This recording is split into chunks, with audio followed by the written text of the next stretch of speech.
Selamat datang kepada peserta lomba mendongeng di Lomba Entrepreneur Day tingkat Provinsi Sumatera Selatan. Silakan yang belum bergabung, yang ikut lomba, baik itu peserta maupun pendampingnya, yang belum bergabung di bawah tenda ini, silakan menuju ke sini karena lomba akan kita mulai. Oke. Bapak, Ibu, dan Ananda, Bunda akan perkenalkan juri kita Lomba Mendongeng Entrepreneur Day tahun 2025. Ada dua juri. Juri yang pertama yaitu pendongeng yang sudah tidak asing lagi bagi kita semua. Jam terbangnya sudah tinggi ya. Tinggi sekali. Ya, Mas Inuk ya. Nama lengkapnya yaitu Slamet Nugroho SS. Iya, selamat datang Mas Inuk di SDIT Al Furqon Palembang. Inuk yang pertama sekali ya, pertama kali menjuri di sini. Iya, kemudian tak kalah hebatnya ya juri kita yang kedua yaitu Mas Aziz ya, nama lengkapnya Muhammad Indra Aziz MPD. Ya, beri tepuk tangan untuk kedua juri kita. Iya, kalau Mas Aziz ini dari Balai Bahasa Sumatera Selatan ya, yang biasa meneliti naskah-naskah sastra di Sumatera Selatan.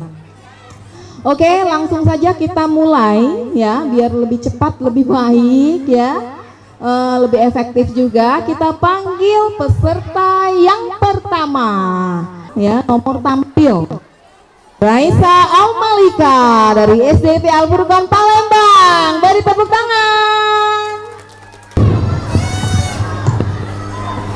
Assalamualaikum warahmatullahi wabarakatuh.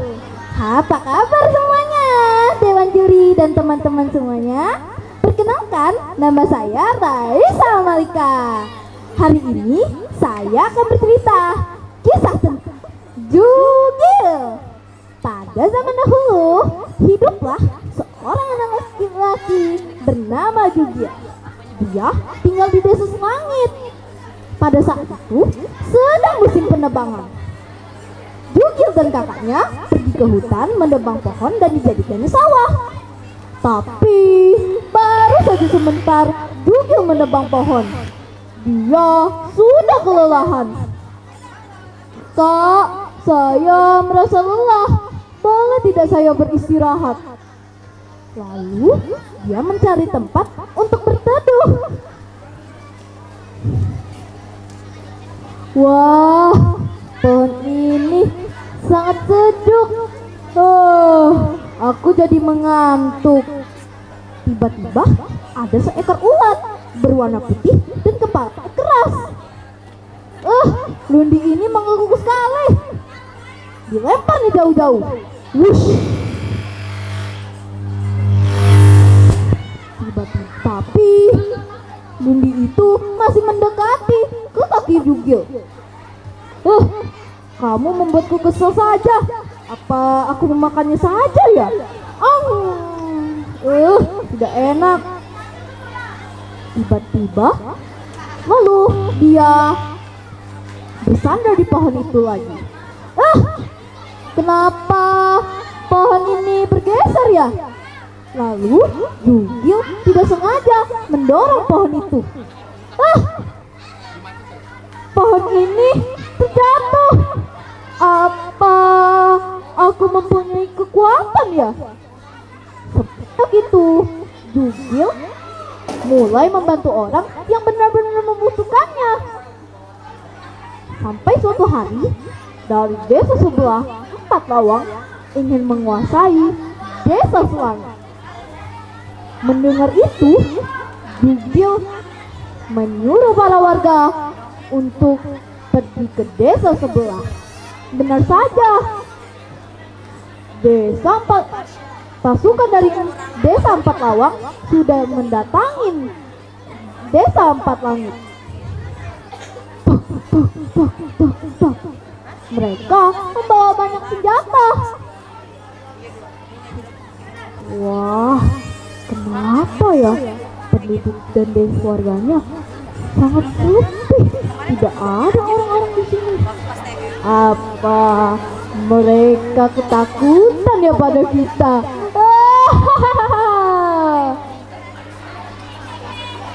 Tapi teman-teman, hanya satu orang yang ada di desa Selangit. Siapa lagi kalau bukan Jugil?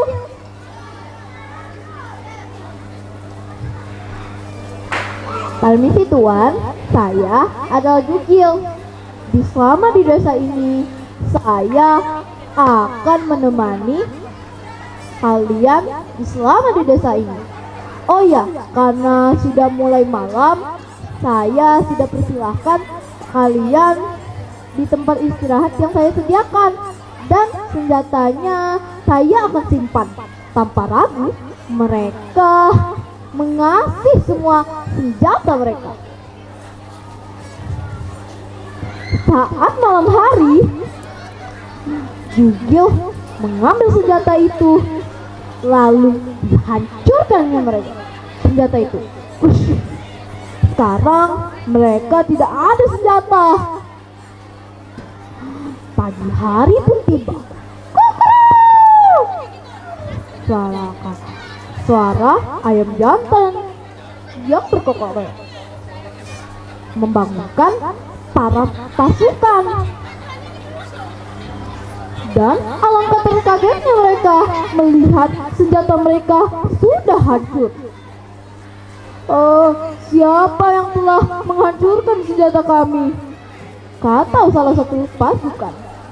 Tiba-tiba Jugil pun datang. Hah, saya Jugil.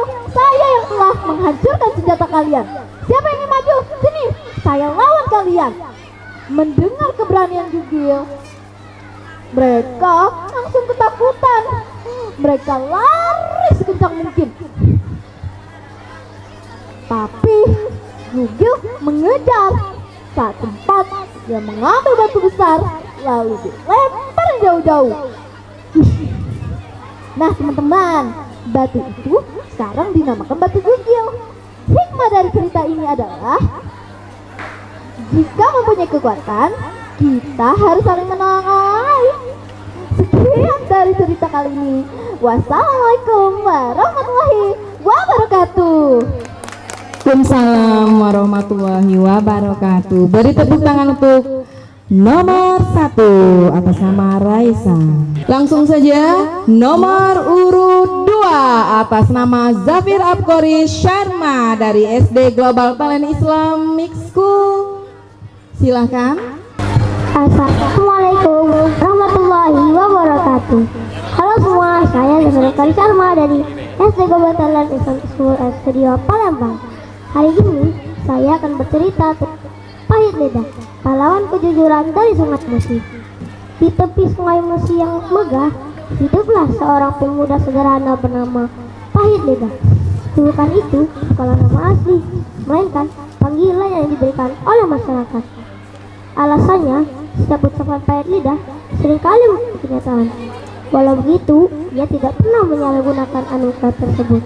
Ia hidup dengan sederhana, selalu berkata jujur, dan lebih suka membantu sesama daripada memikirkan dirinya sendiri.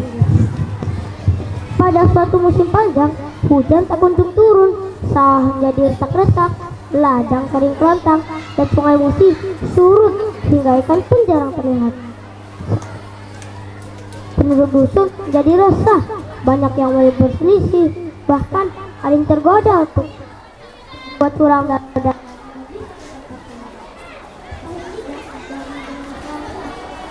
Warga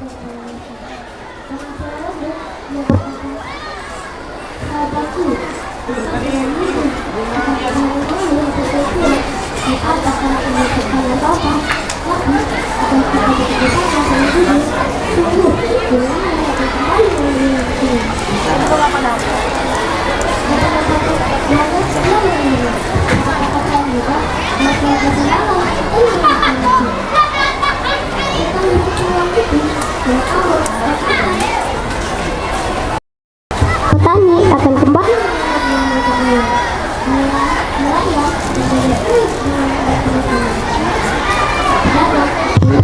akan membuat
Oke, kita langsung panggil nomor urut 3 atas nama Zafira Putri Nopriansyah dari SD Islam Al Azhar 45. Beri tepuk tangan.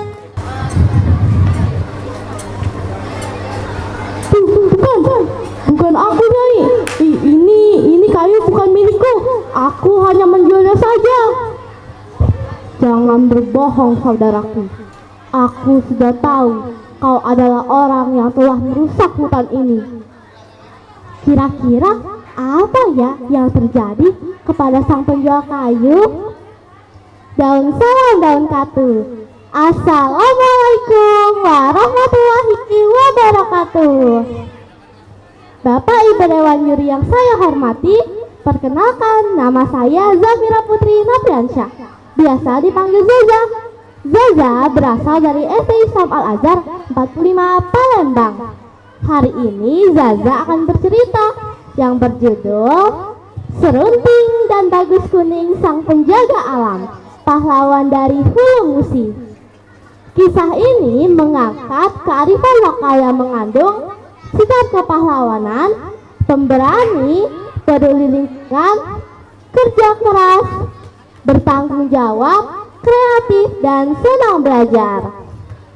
Serunting dan Bagus Kuning adalah tokoh teladan dari cerita rakyat asal Sumatera Selatan, tepatnya di sekitar aliran Sungai Musi. Tapi kali ini kita akan menyelami kisahnya dari sudut yang jarang diceritakan, tentang bagaimana mereka menjadi pelindung alam dan rakyat dengan penuh tanggung jawab dan semangat luar biasa. Alkisah, di hulu Sungai Musi hiduplah dua orang pemuda-pemudi bernama Serunting dan Bagus Kuning.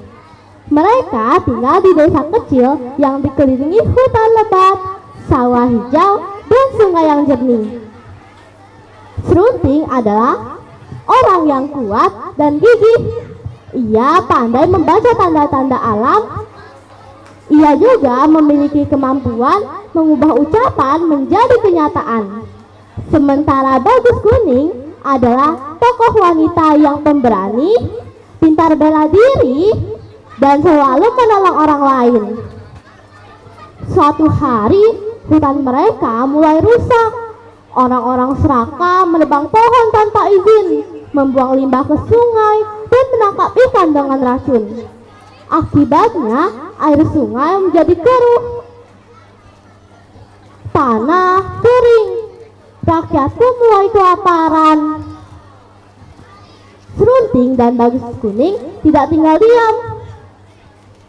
Kita tidak bisa membiarkan ini terus terjadi. Siapa yang berani merusak hutan kita? Kita harus beri pelajaran, kata Bagus Kuning marah. Benar, tapi kita harus bertindak dengan bijak dan bertanggung jawab, kata Serunting tenang. Serunting dan Bagus Kuning kemudian berkeliling hutan siang dan malam. Tiba-tiba Bagus Kuning berteriak, "Berhenti! Mengapa kalian menebang pohon ini?" "Kami butuh kayu untuk dijual, Nyai. Hutan ini kan luas, pohon masih banyak," kata sang penebang pohon. "Hutan ini bukan hanya milik manusia, tapi rumah bagi burung, harimau, dan semua makhluk. Jika kau serakah, alam akan marah. Nenek moyang dahulu menebang pohon dengan doa, dengan izin alam, dan hanya secukupnya." Serunting dengan menggunakan kemampuannya pun menegur si penebang pohon. "Jika kau terus menebang pohon sembarangan, pohon itu akan tumbuh di rumahmu dan menutup pintu rezekimu." Ajaib, seminggu kemudian pohon besar benar-benar muncul di tengah rumah si penebang pohon. Setelah itu, orang-orang takut untuk merusak hutan. Keduanya menjadi panutan, tak hanya karena kekuatan ajaib, tapi karena kejujuran, semangat kerja keras, dan rasa cinta terhadap alam dan semesta. Setelah peristiwa itu, Serunting dan Bagus Kuning mengumpulkan warga, mengajak berdiskusi dan belajar tentang pentingnya menjaga alam. Mereka juga mengajarkan cara bercocok tanam tanpa merusak tanah, menangkap ikan dengan alat tradisional, dan selalu membantu orang lain. Suatu hari, Serunting berkata, "Kita bukan orang sakti, kita hanya orang biasa yang mau belajar dari alam dan bertindak dengan hati." Bagus Kuning pun menjawab, "Kita bekerja sama melindungi bumi ini. Kekuatan manusia akan hilang, tetapi kearifan lokal akan terus abadi selama kita menghormati alam." Hingga kini, masyarakat Sumatera Selatan masih mengenang mereka sebagai tokoh pahlawan yang peduli lingkungan. Mereka bukan hanya legenda, tapi teladan hidup yang mengajarkan bahwa kepahlawanan tak harus berperang, tapi dengan ilmu, kebaikan, dan cinta terhadap alam dan sesama. Selesai deh ceritanya. Buah manggis buah duku. Wassalamualaikum warahmatullahi wabarakatuh. Waalaikumsalam warahmatullahi wabarakatuh. Beri tepuk tangan untuk peserta nomor 3. Wah, kita panggil peserta nomor urut 4 atas nama Faranisa Fatin dari SDP Al-Furqon Palembang. Beri tepuk tangan.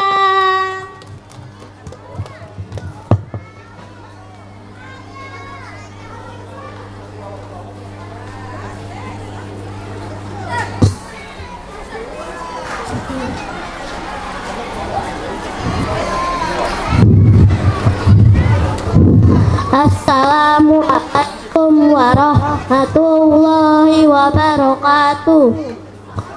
Perkenalkan, nama saya Farah dari SD IT Al-Furqon Palembang. Saya akan menceritakan cerita yang berjudul Putri Kemarau. Pada suatu hari, ada seorang raja yang bijaksana dan dicintai oleh rakyatnya. Sang permaisuri sudah meninggal. Raja memiliki anak yang bernama Putri Tani. Putri Tani dipanggil Putri Kemarau karena Putri Tani lahir di musim kemarau. Pada suatu hari, kebahagiaan raja terusik karena kekeringan melanda negerinya. Putri Tani memberi saran terus berdoa kepada Tuhan. Lalu pada suatu malam, Putri Tani bermimpi bertemu ibunya. Ibunya berkata, jika ingin hujan turun, harus mengorbankan seorang gadis. Lalu Putri Tani memberitahu ayahnya. Ternyata ayahnya juga bermimpi yang sama. Lalu Putri Jelitani menyarankan untuk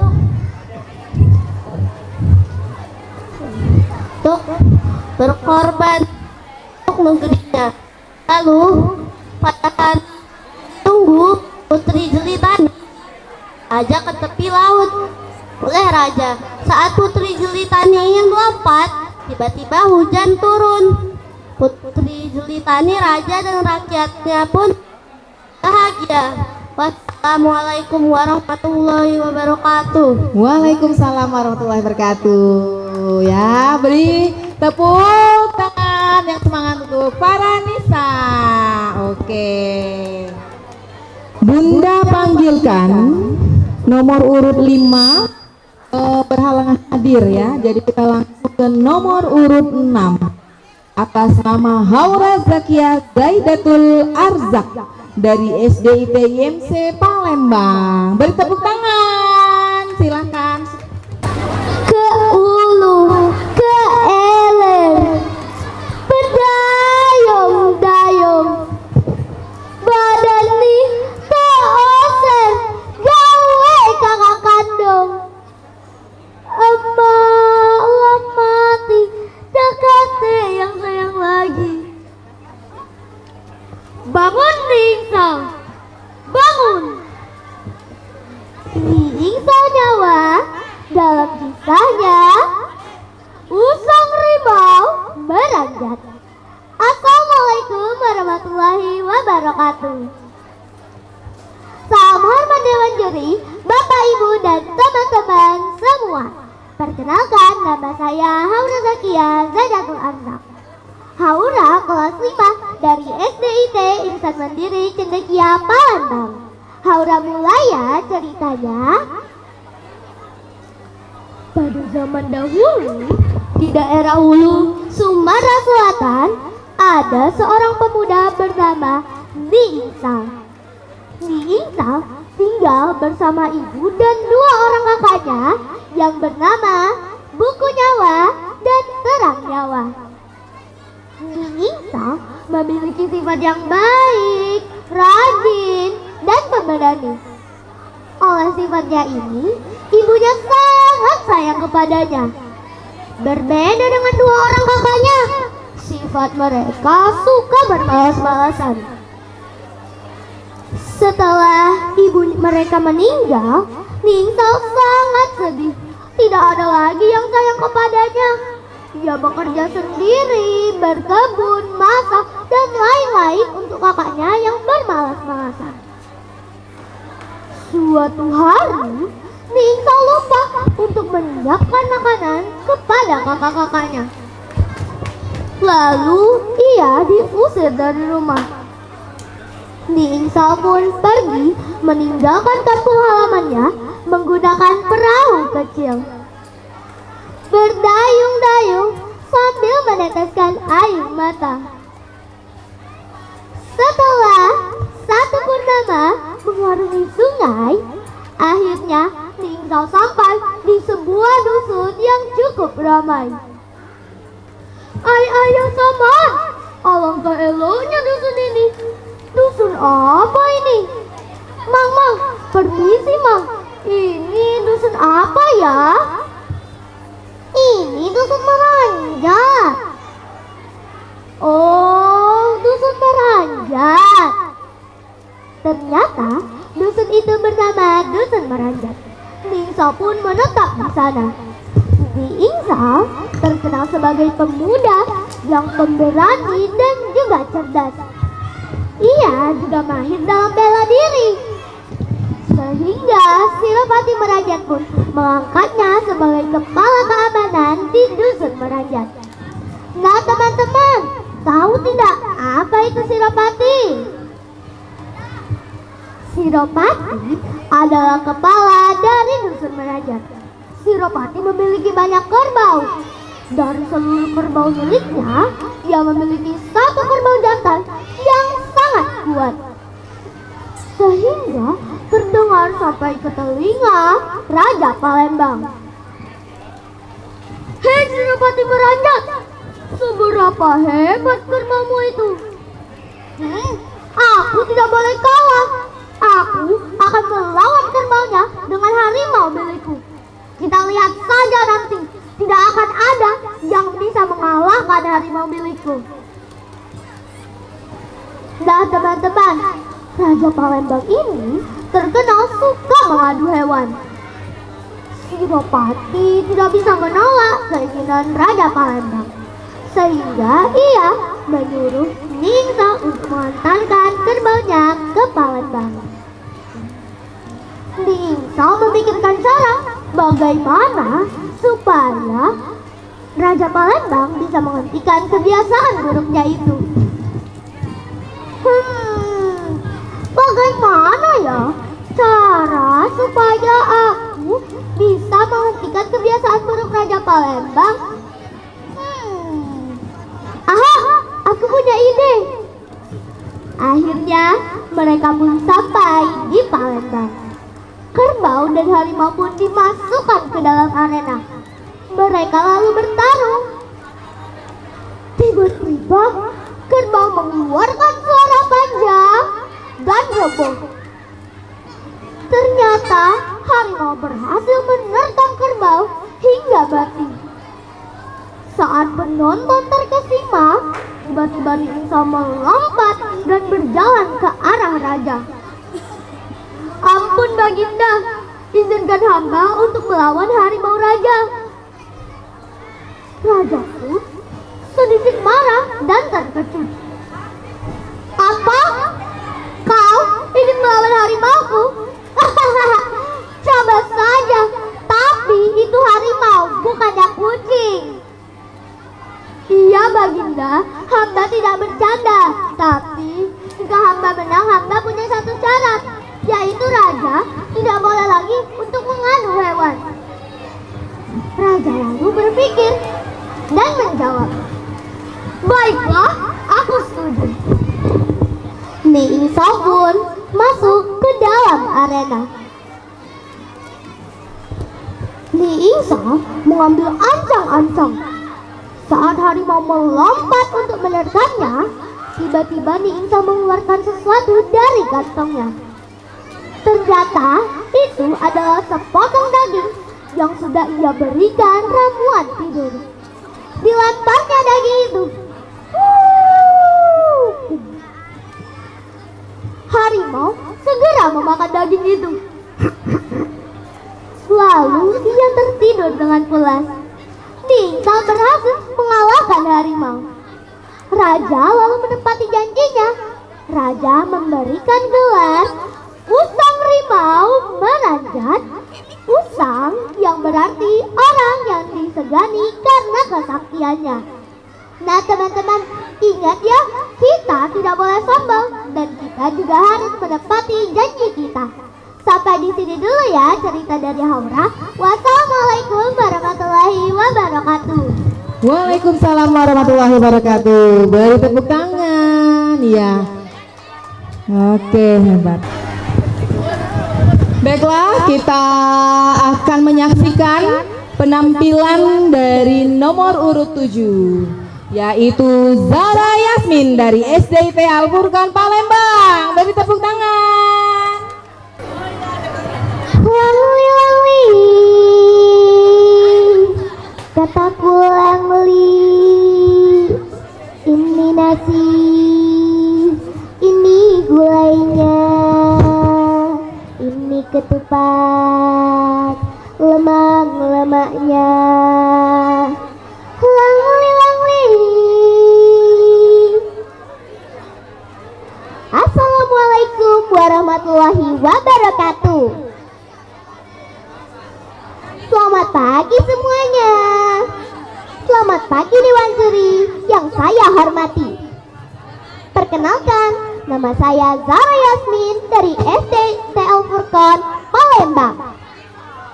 Hari ini Yasmin akan menceritakan sebuah cerita rakyat yang berjudul Langli si Ikan Ajaib. Dengarkan ya ceritanya.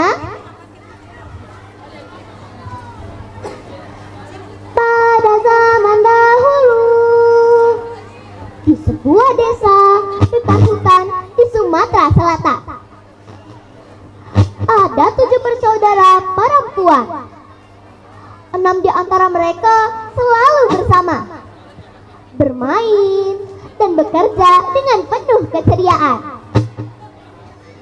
Sementara itu, yang bungsu, yang paling kecil dan lembut hatinya, selalu merasa sendirian. Mengapa aku selalu sendirian? Aku ingin bermain dengan kakak-kakakku. Aku ingin mereka menyayangiku. Suatu hari, keenam kakaknya mengajak putri bungsu pergi ke sungai untuk menangkap ikan. Kakak-kakaknya cekatan, melempar jala, menangkap ikan, dan bersorak riang. Sementara itu, putri bungsu hanya bisa duduk di pinggir sungai dengan harapan kecil. Tiba-tiba, jaring yang ia letakkan di sungai bergerak. Ia pun mengambilnya. Di dalamnya terdapat ikan kecil. Kasihan sekali kau. Aku akan merawatmu. Namamu adalah Langli, bisik putri bungsu sambil tersenyum kecil. Sampainya di rumah, putri bungsu meletakkan ikan itu di kolam dekat rumahnya. Putri bungsu sangat sayang kepada Langli dan memberikan Langli makan setiap hari. Langli, Langli,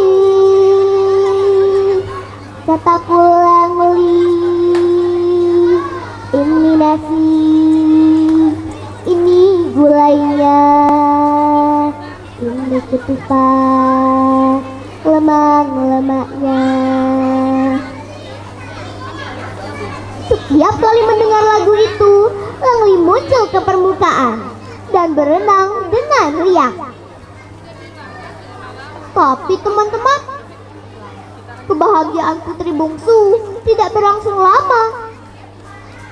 Suatu hari, salah satu kakaknya mengajak putri bungsu pergi ke pasar. Saat mereka pergi, kakak yang lain berniat jahat.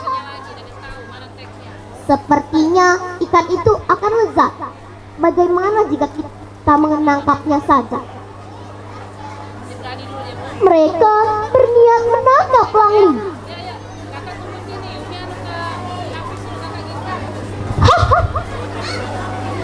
Dan menjadikan Langli menjadi hidangan yang lezat.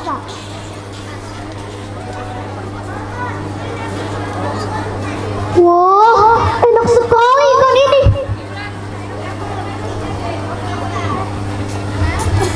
Sampainya putri bungsu di rumah, ia sangat senang untuk memanggil Langli. Tapi teman-teman, setelah dipanggil, Langli tidak muncul. Putri bungsu segera bertanya ke kakak-kakaknya, "Di mana Langliku?" "Kami tidak tahu, mungkin dia sudah pergi."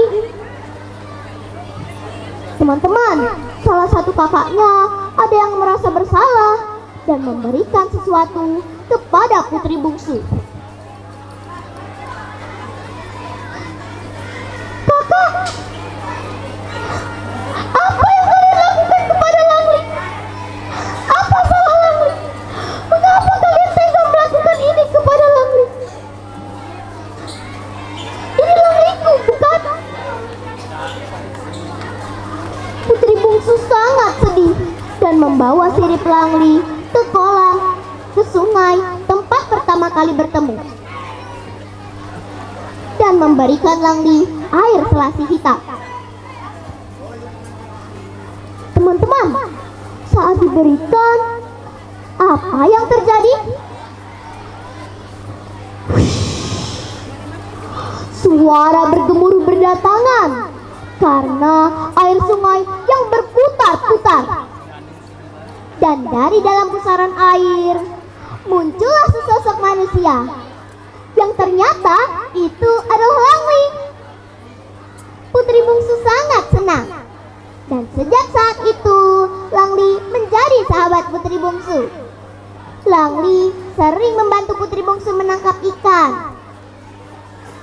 Nah teman-teman, kakaknya mendapat balasan. Ladang mereka gagal panen dan mereka kehilangan kekuatan mereka untuk bekerja. Karena begitulah kehidupan, kejahatan akan kembali ke pelakunya. Dan begitulah ceritanya. Wassalamualaikum warahmatullahi wabarakatuh.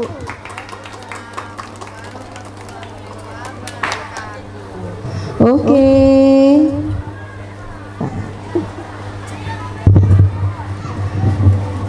Nah, setelah kita saksikan tadi nomor urut 7, kita langsung Bunda Andi nomor urut 8 sudah ada?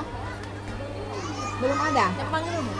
Nomor urut 8, Bunda panggil nomor urut 8 atas nama Mikaela Askia Putri dari SDT Al Furqon Palembang.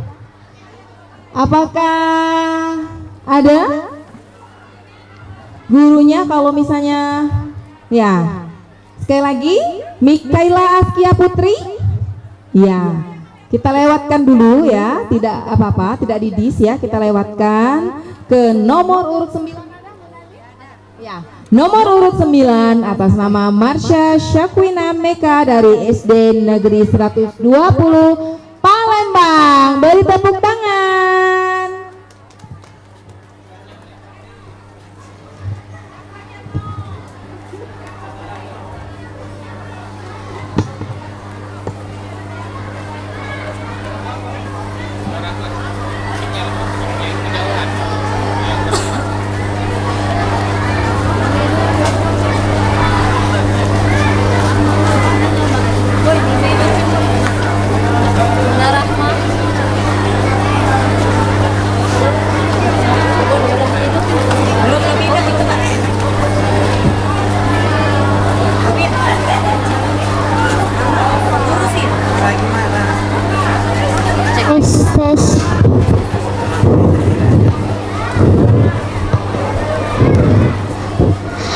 Punya cerita tentang putri raja, cantik rupanya, tidak sifatnya.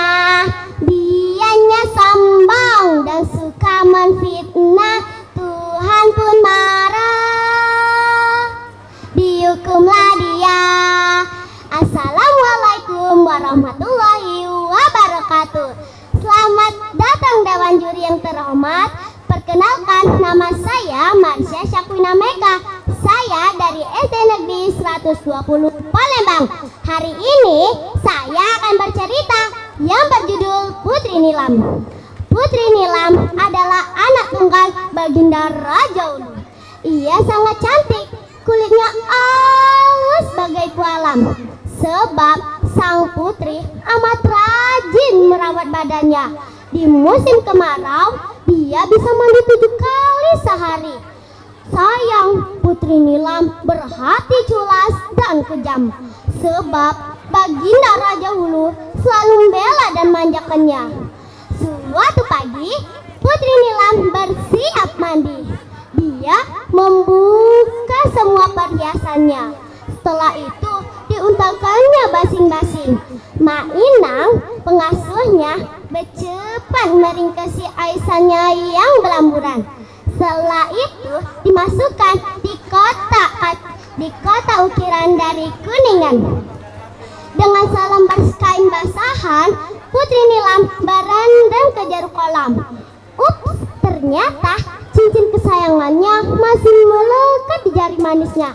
Cincin bermata sepasang safir biru itu pemberian almarhumah ibunya Permaisuri Baginda Raja Ulu. Putri Nilam bercepat melepaskan cincin itu. Setelah itu disimpannya di antara rumpun seroja di pinggir kolam. Setelah itu Putri Nilam pulang mandi lagi ke Jeru Banyu. Seusai mandi, Putri mengajak para dayang untuk berjalan-jalan di taman. Seorang dayang yang menarik tangannya, Putri Nilam baru sadar kalau cincin kesayangannya hilang. Dayang-dayang mencari di sekitar taman, tetapi cincin itu tak juga ditemukan. Putri Nilam teringat dengan Mak Inang yang membereskan perhiasannya pagi tadi. Jadi, Putri Nilam memerintah pengawalnya untuk menggeledah kamar Mak Inang. Rupanya cincin itu tak ada juga di kamar Mak Inang. Putri Nilam semakin kalut. Baginda Raja Wulu pasti akan memarahinya. Dia mencari alasan mengapa cincin itu bisa hilang. Setelah itu, dia menghadap raja. Dia bohong tentang cincin itu. Ayah, cincin pemberian ibu hilang. Mak Inang yang mencurinya. Baginda Raja pun marah. Setelah itu dipenjarakannya lah Mak Inang. Keesokan harinya Putri Nilam balik mandi lagi. Disitulah dia terlihat cincin safir biru itu di sisi kolam di rupun Seraja. Ini cincinku rupanya. Aku baru ingat kemarin aku menaruhkannya di situ. Tapi aku tidak mungkin menarik tuduhan itu. Apa kata orang-orang di istana nanti? Akan kusimpan rahasia ini. Tak seorang pun boleh tahu. Setelah itu, Putri Nilam mendengar ada bisikan. Jujurlah Nilam, karena kebohonganmu orang yang tak bersalah di penjara. Ingatlah, jangan cuma membersihkan badan kamu, tapi hati kamu juga. Desis suara itu. Tidak, aku tidak mungkin mengatakan yang sebenarnya. Untuk menghilangkan barang bukti, ditelannya lah cincin itu. Setelah mandi, Putri Nilam merasa ada yang aneh di seluruh badannya, mengeluarkan mambu yang amis. Nah, padahal aku sudah menyampurkan baju mandi aku dengan rempah-rempah dan kembang 7 rupa.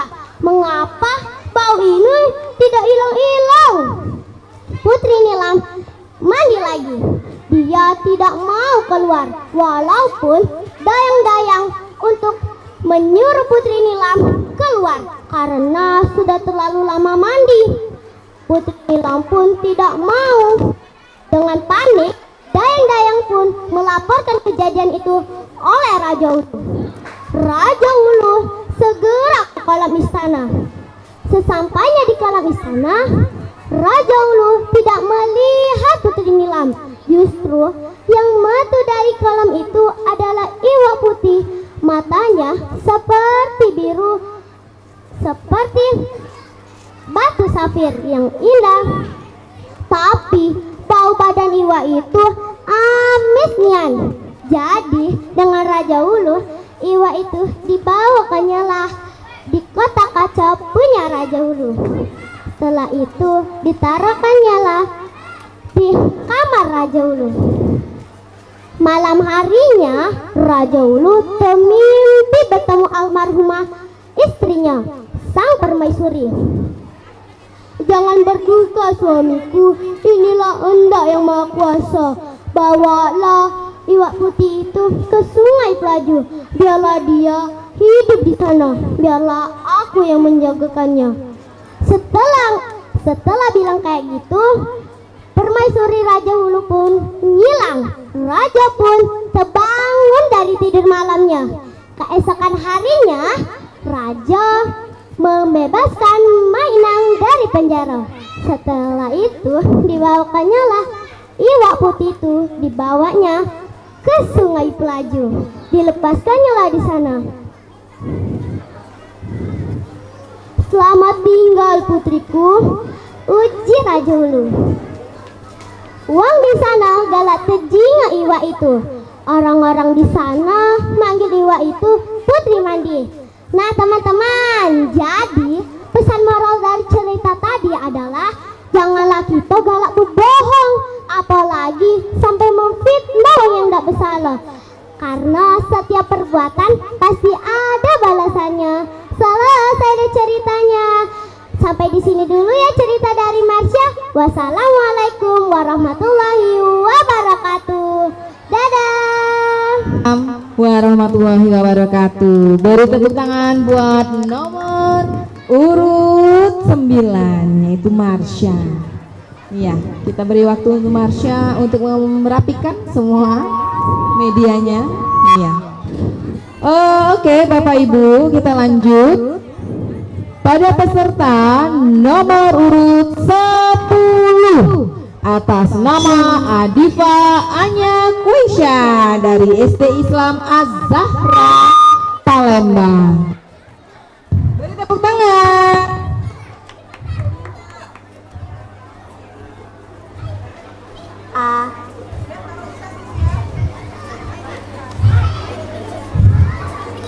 Assalamualaikum warahmatullahi wabarakatuh. Halo teman-teman, halo Dewan Juri. Gimana kabar kalian hari ini? Perkenalkan, nama saya Adifa Anya Kuisha. Saya berasal dari SD Islam Az-Zahra Palembang. Hari ini saya ingin mendongeng tentang sahabat yang hilang. Di sebuah hutan rimba, hewan-hewan sedang berbincang. Mereka hendak pergi ke desa seberang untuk mencari sahabat mereka yang hilang. Teman-teman, dengar ya, aku bicara, kata Kak Kancil. Besok pagi-pagi sekali, kita semua harus ke desa seberang. Aku tidak ikut ya, kakiku tidak kuat berlari jauh. Dengar ya, aku tidak peduli. Yang penting kita harus mencari si putih. Bagaimana caranya? Kita harus mencari si putih, anak kelinci kecil. Dia masih berusia 1 bulan. Jadi kita harus mencarinya. Bek, kau ikut saja denganku, kata Kak Bangau. Kan aku bisa terbang, kau mau kan? Asyik, kata si bebek. Keesokan harinya, mereka sudah sampai di desa seberang. Mereka sedang menunggu si bebek. Di mana ya bebek? Kok lama sekali? Tiba-tiba dari semak-semak muncullah seekor kambing. Teman-teman, tadi kulihat bebek sedang tenang-tenang saja di kandang. Saat ku hampiri, katanya ia sedang tak enak badan. Jadi dia tidak jadi ikut.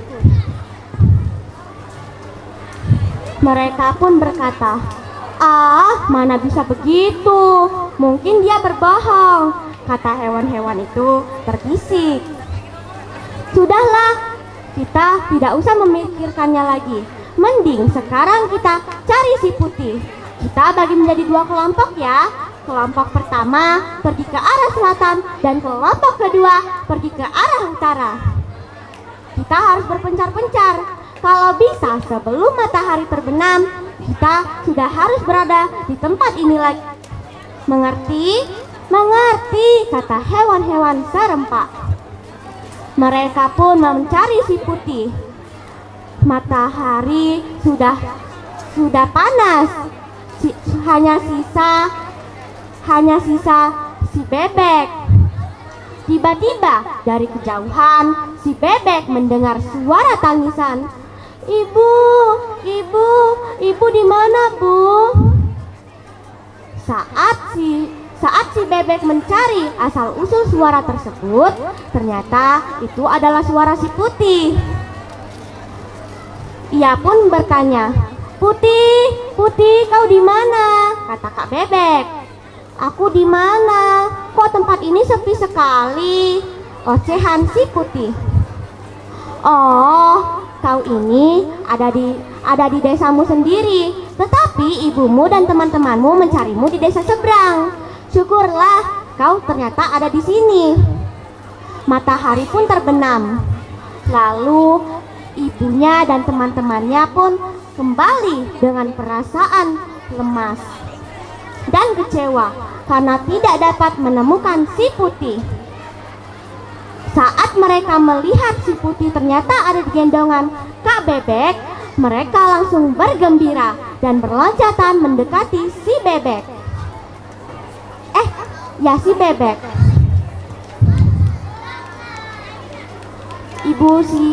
Ibunya langsung memeluk anaknya dan berkata, "Ya ampun nak, ibu mencarimu. Ibu sangat cemas. Ternyata kau ada di sini. Syukurlah.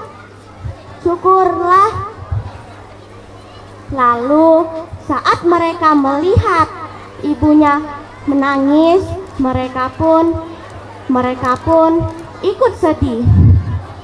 Namun karena mereka sudah bertemu lagi, mereka jadinya bersenang hati lalu berpesta pora. Sekianlah cerita dari saya. Wassalamualaikum warahmatullahi wabarakatuh. Waalaikumsalam warahmatullahi wabarakatuh. Beri tepuk tangan buat nomor urut 10. Gak bisa. Kita saksikan penampilan nomor urut 11 atas nama Kisha Kusumatan dari SD IT Aula di Seberang Ulu 2 Palembang. Iya. Silahkan bersiap Kisha.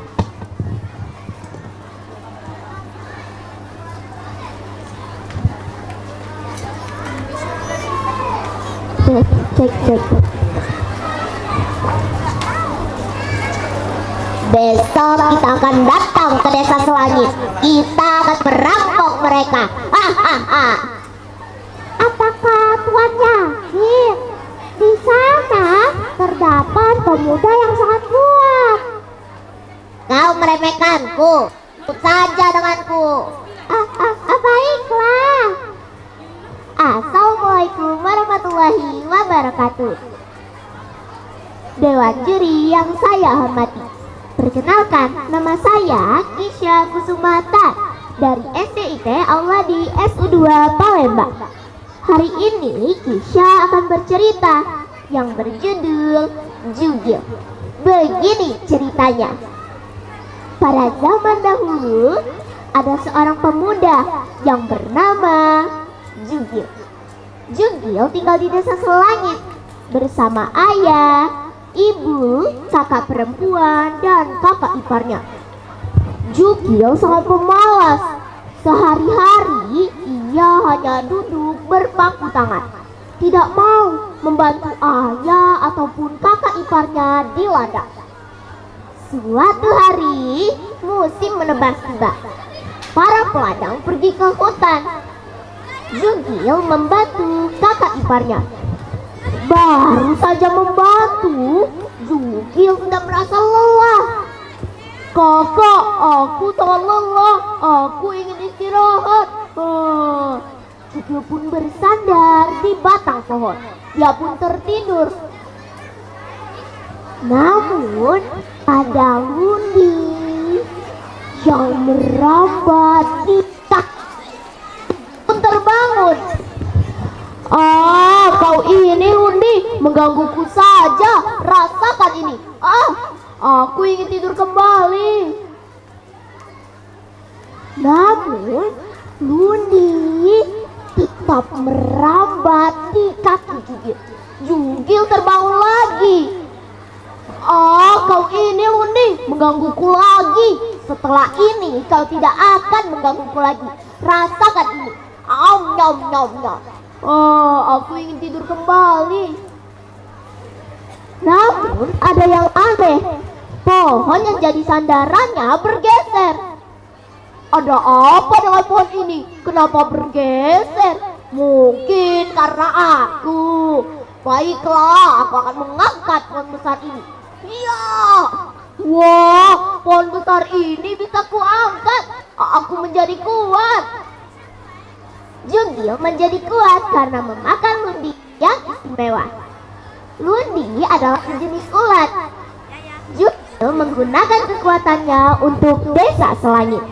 Desa Selangit pun menjadi kaya raya. aman dan makmur. Karena itulah datanglah para perampok dari desa seberang. Para penduduk desa yang mendengar itu ketakutan. Mereka melaporkan hal itu kepada Jugil. Jugil pun berkata, "Hei para penduduk desa, tinggalkan desa ini, biar aku saja yang menghadapi mereka."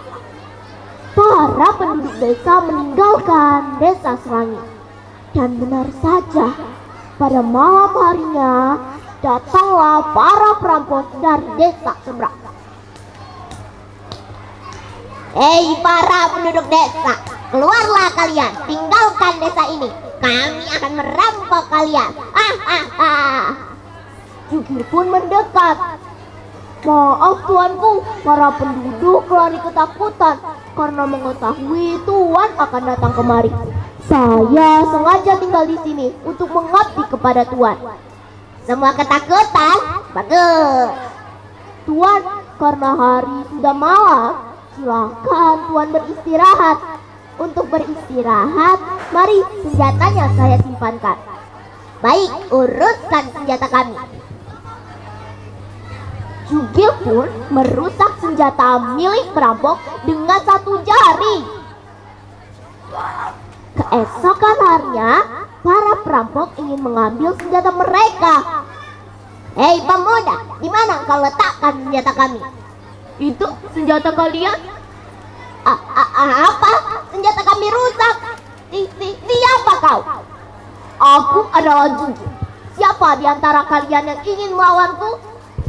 Jugil? Tidak. Para perampok lari masuk ke dalam hutan. Jugil mengejarnya hingga menendang sebuah batu yang sangat besar. Ya! Hingga batu itu sampai ke wilayah Lubuk Linggau, yang sampai sekarang dikenal dengan Batu Jugil. Jadi kita harus menggunakan potensi yang ada pada diri kita untuk kebaikan. Terima kasih. Wassalamualaikum warahmatullahi wabarakatuh.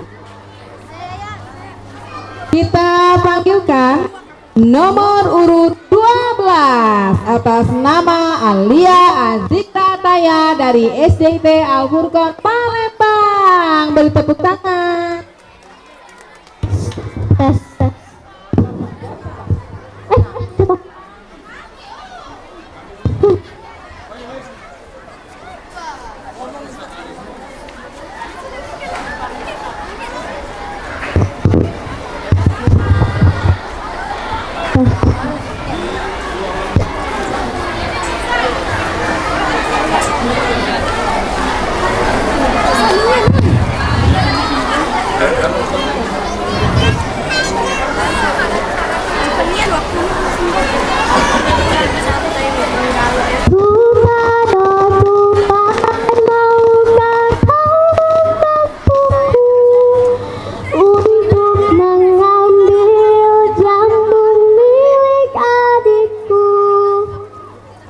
Assalamualaikum warahmatullahi wabarakatuh. Selamat pagi teman-teman semuanya. Selamat pagi Dewan Juri yang saya hormati. Perkenalkan, nama saya Alia Azikra Ataya, bersekolah di SDIT Al-Furqon Palembang. Teman-teman, hari ini saya akan menceritakan sebuah cerita rakyat yang berjudul Jampung Bakulak. Cerita ini ditulis oleh Rizky Turahma. Teman-teman penasaran tidak ceritanya bagaimana? Kalau teman-teman penasaran, yuk dengarkan dengan seksama.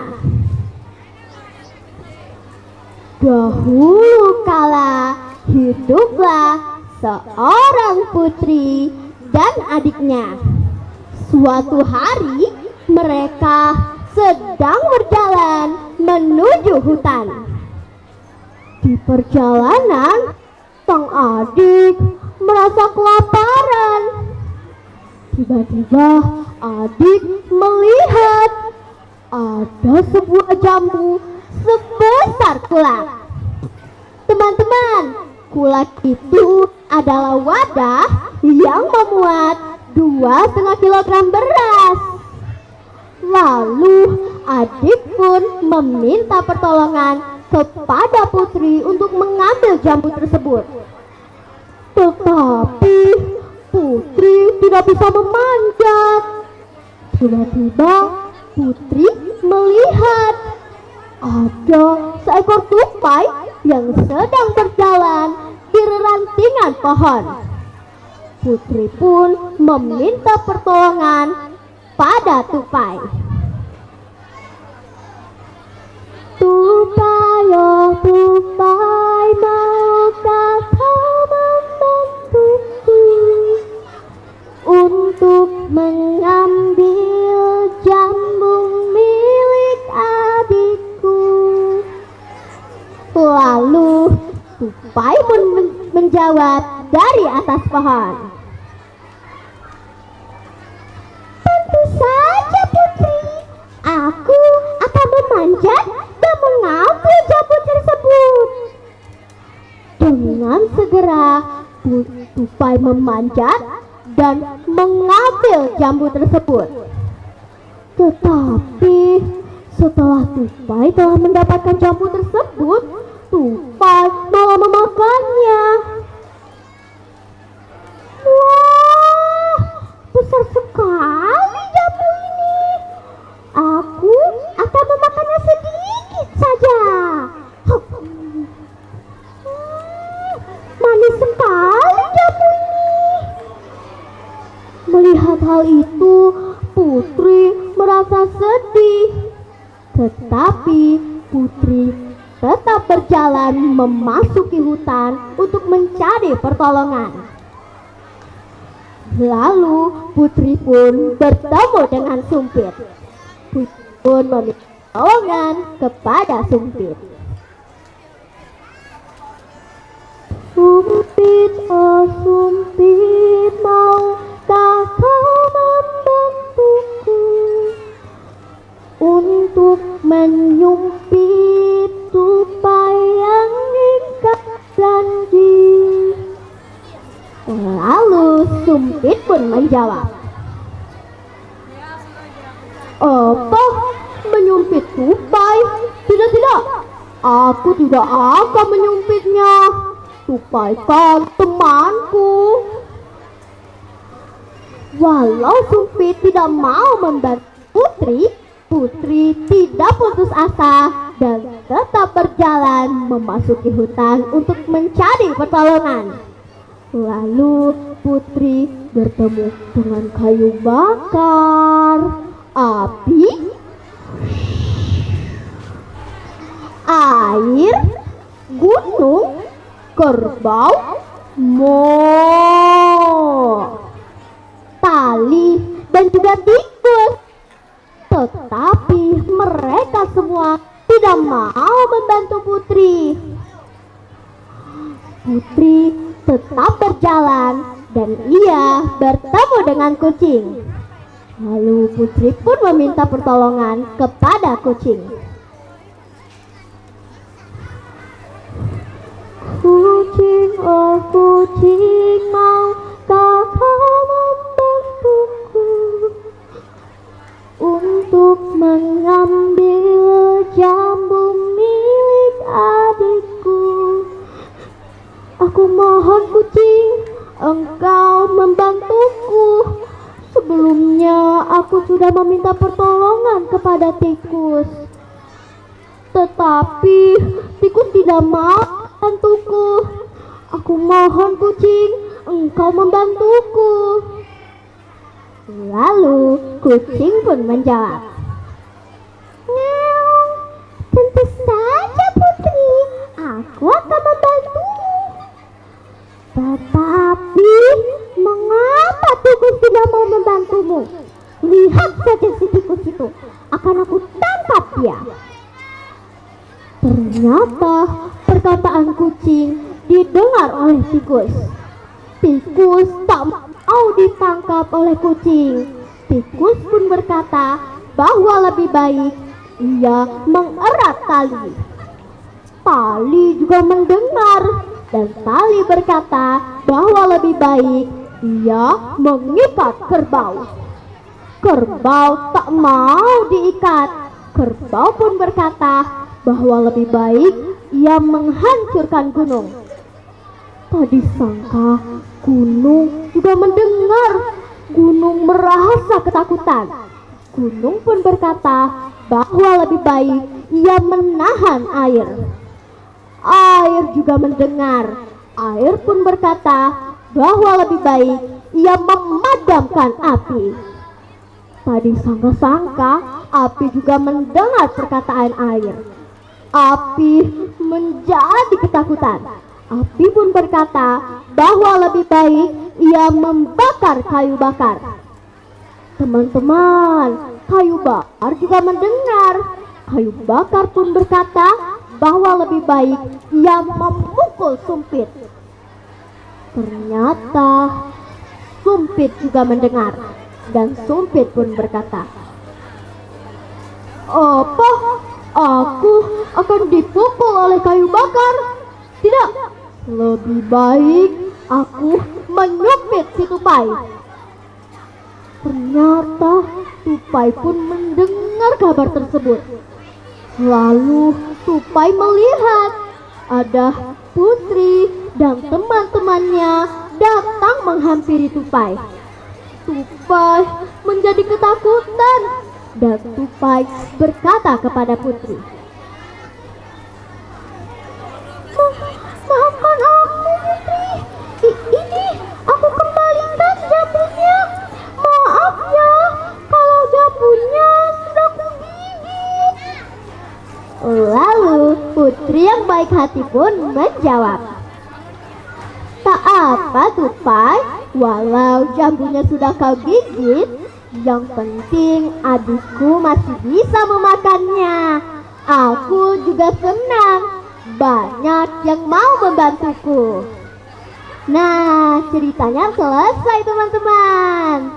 Yuk, kita tidak boleh mengingkari janji kita ya. Dan kita harus saling menolong.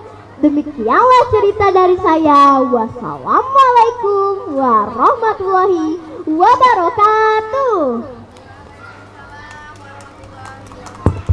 Langsung saja menyaksikan penampilan nomor urut 13 atas nama Niken Mufian Nazwa dari MI Terpadu Ar-Rahman. Beri tepuk tangan.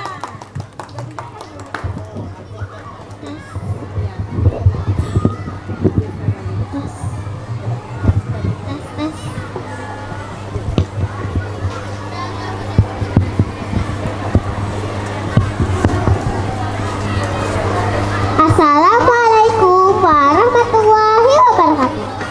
Perkenalkan, nama saya Niken Mufian Nazwa dari sekolah MI Terpadu Ar-Rahman, Tegal Binaun. Hari ini Niken akan menceritakan legenda Batu Menangis. Tanpa berlama-lama lagi, ayo kita mulai ceritanya. Pada zaman dahulu, hiduplah seorang gadis bernama Rita. Sesuai dengan para Rita amat cantik. Tak ada gadis lain yang menandingi kecantikan Rita. Gadis itu tinggal bersama ibunya yang bernama Mak Dasa. Pada suatu hari, Mak Dasa meminta Rita untuk memeriksa pisang di kebun mereka. Akan tetapi Rita menolak permintaan itu. Mak Dasa pun bersabar dan mulai pergi ke kebun. Sebelum pergi ke kebun, Mak Dasa berpesan pada Rita, "Jelita, kalau begitu kau bersihkan rumah ini saja ya." Pesan Mak Dasa pada Rita.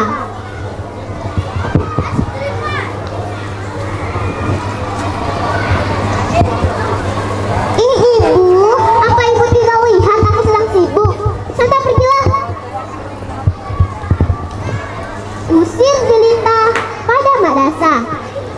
Dasa pun mulai beranjak pergi ke kebun. Sepulang dari kebun, Mak Dasa tetap melihat rumah yang masih kotor. Bahkan cat piring pun masih menumpuk. Rupanya Jelita hanya bermalas-malasan dan bersolek di depan kaca.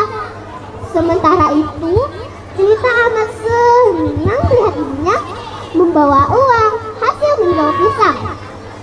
Ibu, belikan aku baju baru.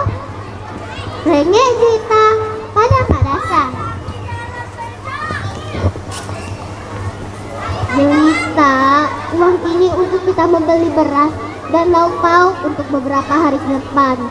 Bukankah ibu kemarin sudah membelikanmu baju baru? Ucap Mak Dasa pada Jelita. Tetapi Jelita terus saja memaksa Mak Dasa untuk membelikan dia baju baru.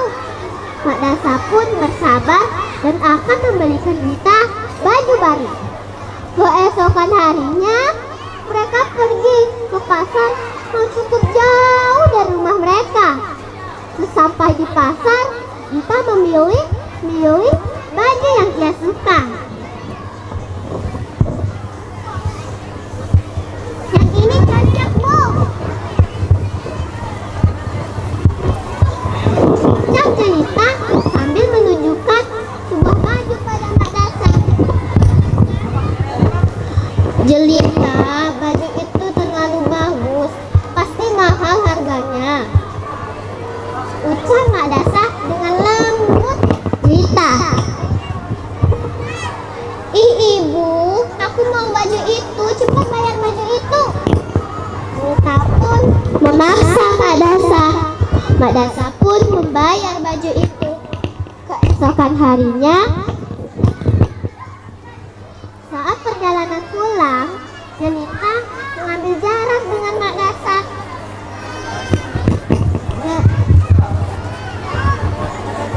Jelita di depan, sementara Mak Dasa di belakang. Tak lama kemudian, datang seorang pemuda menanyakan sesuatu pada Jelita.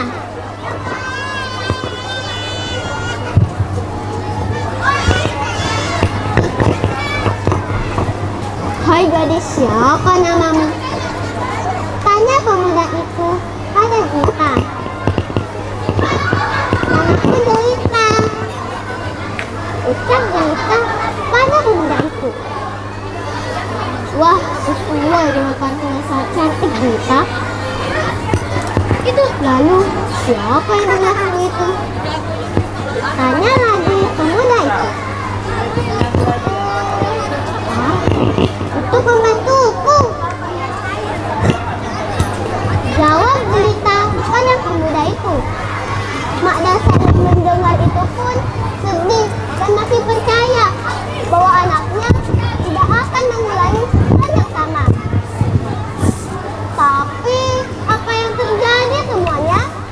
Jelita terus mengulangi perkataan yang sama. Mak Dasa pun hancur hatinya dan berdoa kepada Allah. Ya Allah, ya Tuhanku, tolong hukumlah anak durhaka ini ya Allah. Sampai tega ya memanggilku sebagai pembantunya ya Allah. Ketika itu pula langit menjadi gelap. Angin berhembus kencang. Tiba-tiba, dar! Tubuh Jelita menjadi batu. Mula-mula dari kakinya, tangannya, hingga seluruh tubuh Jelita. Jelita pun berteriak, "Ampun, Bu!"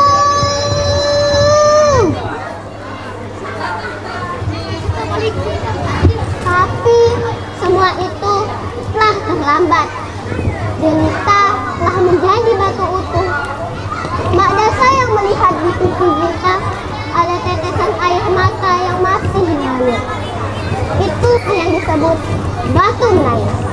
Ingat Ingat semuanya, tokoh kita ini adalah anak yang durhaka kepada orang tuanya. Kita semua tidak boleh melakukan itu pada orang tua kita. Sayangilah mereka sebagaimana mereka menyayangi kita. Oke, ini saja dari Mikian. Wassalamualaikum warahmatullahi wabarakatuh. Waalaikumsalam warahmatullahi wabarakatuh. Beri tepuk tangan buat nomor urut 13. Nomor urut 15 sekarang yang akan tampil yaitu nomor urut 15 atas nama Cabelita Hanzayun Naira dari SDP Al Furqon Palembang. Beri tepuk tangan. Hai teman-teman, aku punya cerita rakyat dari Oku Selatan. Assalamualaikum warahmatullahi wabarakatuh. Selamat pagi teman-teman. Selamat pagi Dewan Juri yang saya hormati. Hari ini sebelumnya perkenalkan, nama saya Cabelita Hanzayun Naira, bersekolah di SDIT Al Furqon Palembang. Hari ini Abel akan menceritakan salah satu cerita rakyat yang berasal dari Sumatera Selatan yang berjudul Tebar Petai Tebing Tesalub. Dengarkan dengan seksama ya. Pada zaman dahulu di daerah Haji, Kabupaten Oku Selatan, terdapat sebuah desa yang kaya raya. Semua penduduk desa mendapatkan hasil panen yang berlimpah. Setiap akhir pekan, mereka selalu membuat pesta besar sepanjang hari untuk merayakan hasil panen mereka. Mereka menari dan bernyanyi. Pada suatu hari, datanglah seorang kakek menghampiri penduduk desa yang sedang berpesta. Permisi, hei, permisi. Lalu ada seorang gadis cantik menghampiri sang kakek. Lalu berkata, "Hei kakek tua, apa yang sedang kamu lakukan di sini?"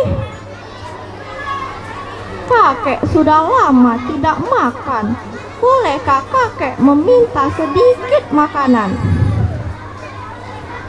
"Makanan? Tidak ada makan di sini untukmu. Pergilah, mengganggu pesta kami saja." Kakek itu pergi dengan wajah yang sedih. Lalu saat di perjalanan, sang kakek bertemu dengan seorang gadis kecil. Lalu seorang gadis kecil itu pun berkata kepada sang kakek, "Kakek, mengapa kamu terlihat sangat sedih?" Kakek sudah lama tidak makan. Kakek sudah meminta kepada penduduk desa itu, tapi mereka tidak mau memberikanku sedikit makanan." Melihat itu pun sang putri dengan membawa sekeranjang buah-buahan memberikan sekeranjang buah-buahan itu pun kepada sang kakek. Sang kakek itu pun sangat senang. Lalu sang kakek berpesan kepada sang gadis kecil, "Wahai gadis kecil, pergilah ke tempat yang paling tinggi di desa ini." Sang gadis kecil itu pun bingung, namun ia tetap menuruti perintah sang kakek. Ia berlari ke tempat yang paling tinggi.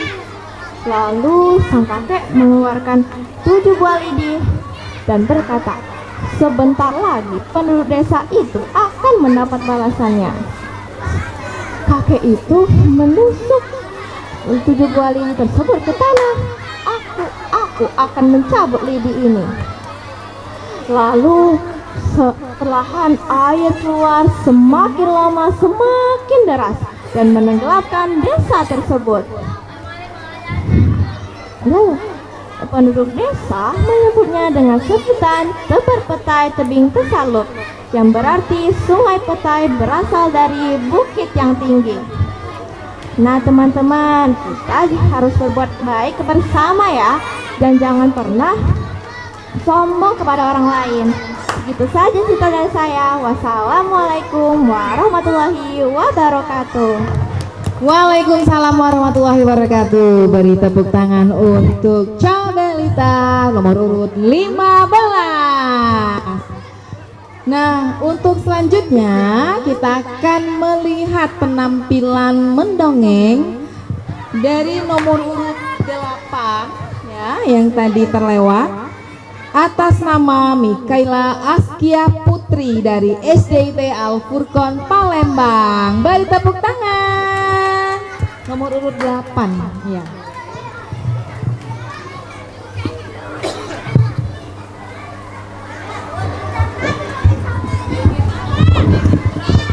Assalamualaikum warahmatullahi wabarakatuh. Halo Dewan Juri, halo teman-teman. Perkenalkan, nama saya Mikaela Askia Putri Adidata dari SDIT Al Furqon Palembang. Hari ini saya akan bercerita sebuah kisah dari Sumatera Selatan yang berjudul Pak Belalang. Pada suatu hari hiduplah seorang lelaki tua bernama Pak Belalang. Teman-teman, Pak Belalang ini terkenal karena kemalasannya. Tetapi ia memiliki anak yang sangat rajin bernama Lemang. Pada suatu hari ketika ingin kembali pulang, Pak Belalang tidak sengaja menemukan sekelompok orang berbaju hitam sedang menggiring sapi ke hutan. Lalu Pak Belalang pun berbisik kepada anak-anak, "Hei, jangan sampai kita ketahuan oleh mereka ya, dan perhatikan mereka, siapa tahu ada informasi penting nantinya." Saat sampainya di desa, Pak Belalang terkejut karena melihat warga panik seperti kehilangan sesuatu. "Gawat Pak, gimana sapi-sapi kita? Gimana?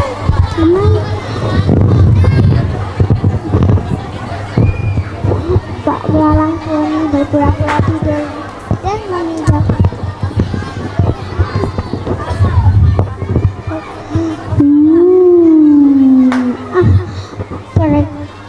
Wahai warga, pergilah ke hutan, kalian akan menemukan sapi-sapi kalian. Warga pun pergi ke hutan. Ternyata sapi-sapi mereka berada di sana. Wah, Pak Belalang hebat ya. Dia bisa tahu di mana sapi-sapi kita. Pak, saat kejadian itu, Pak Belalang sekarang dikenal sebagai ahli nujum yang hebat di kota itu. Ketenarannya pun sampai ke kalangan raja. Raja Indra ditantang kecerdasan oleh raja negeri seberang untuk menjawab teka-tekinya. Raja Indra menyuruh Pak Belalang untuk membantunya menjawab pertanyaan tersebut. Wahai Pak Belalang, bisakah kamu menjawab teka-teki yang diberi dari raja negeri seberang?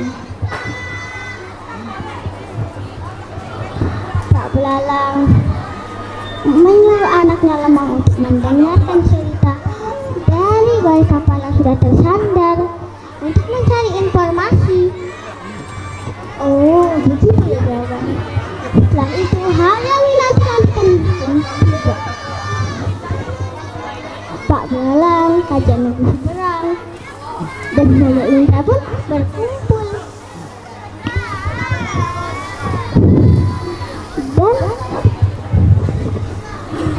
Dan raja negeri seberang pun berkata, "Jika kalian berhasil menjawab teka-tekiku, aku akan memberikan harta-harta yang sudah aku dapatkan ini. Tapi jika kalian tidak berhasil, aku akan menguasai daerah ini. Baiklah, aku akan memberikan teka-tekiku." Teman-teman tahu nggak apa teka-teki yang bakalan dikasih dari raja negeri seberang ke Raja Indra? Ternyata teka-tekinya adalah Pak Belalang disuruh menebak hewan apa yang ada dalam ada ini? Hewan apa yang ada di ada? Dia bisa terbang, tapi bukan burung. Dia bisa lompat, tapi bukan katak. Hewan apakah itu? Pak Lalang pun berpura-pura tidur sambil menjauh lagi. Hewan yang ada di dalam sini pasti belalang. Raja Negeri Seberang pun terkejut karena jawaban Pak Belalang benar.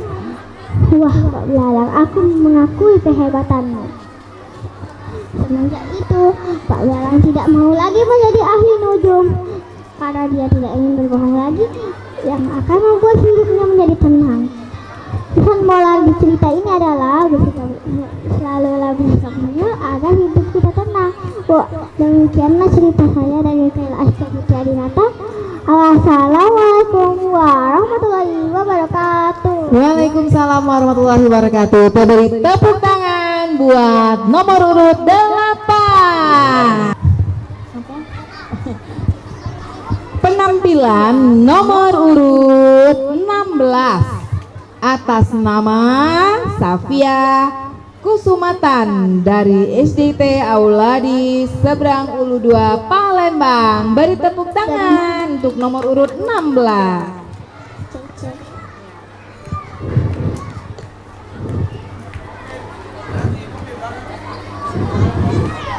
Assalamualaikum warahmatullahi wabarakatuh. Dewan juri yang Safia hormati, perkenalkan, nama saya Safia Kusumatan. Safia kelas 4 di SDIT Auladi SU2 Palembang. Hari ini Safia akan bercerita yang berjudul Burung Kuau. Safia mulai ya ceritanya. Begini ceritanya. Dulu daerah Banyuasin, Sumatera Selatan, ada anak bernama Siti Gelembung. Siti Gelembung tinggal bersama ibunya. Ayahnya sudah meninggal. Semua orang kasihan kepada Gelembung karena sehari-hari Gelembung ditinggal oleh ibunya. Ibunya pergi ke kebun dari pagi hingga sore hari. Gelembung adalah anak yang berbakti kepada orang tua. Pada suatu pagi, Gelembung bangun duluan dari ibunya. Gelembung menyiapkan semua peralatan ibunya untuk pergi ke kebun. Hari itu adalah hari panen tebu. Gelembung sangat suka tebu. Dan Gelembung berkata kepada ibunya, "Ibu, hari ini panen tebu ya, Bu? Nanti sore bawakan tebu ya, Bu?" "Tebu? Iya, nanti ibu bawakan." Nah teman-teman, saat sore harinya Gelembung melihat ibunya pulang. Gelembung sangat senang dan Gelembung berkata kepada ibunya, "Ibu, mana tebu untuk Gelembung?" "Nah, ambillah." "Kenapa tebu-tebu busuk semua, Bu?" "Busuk? Berarti ibu salah ambil tadi." Gelembung pun sangat sedih. Semenjak saat itu, Gelembung selalu meminta tebu kepada ibunya, tetapi selalu dibawakan tebu-tebu yang busuk. Gelembung pun berdoa kepada Allah agar ditumbuhkan sayap.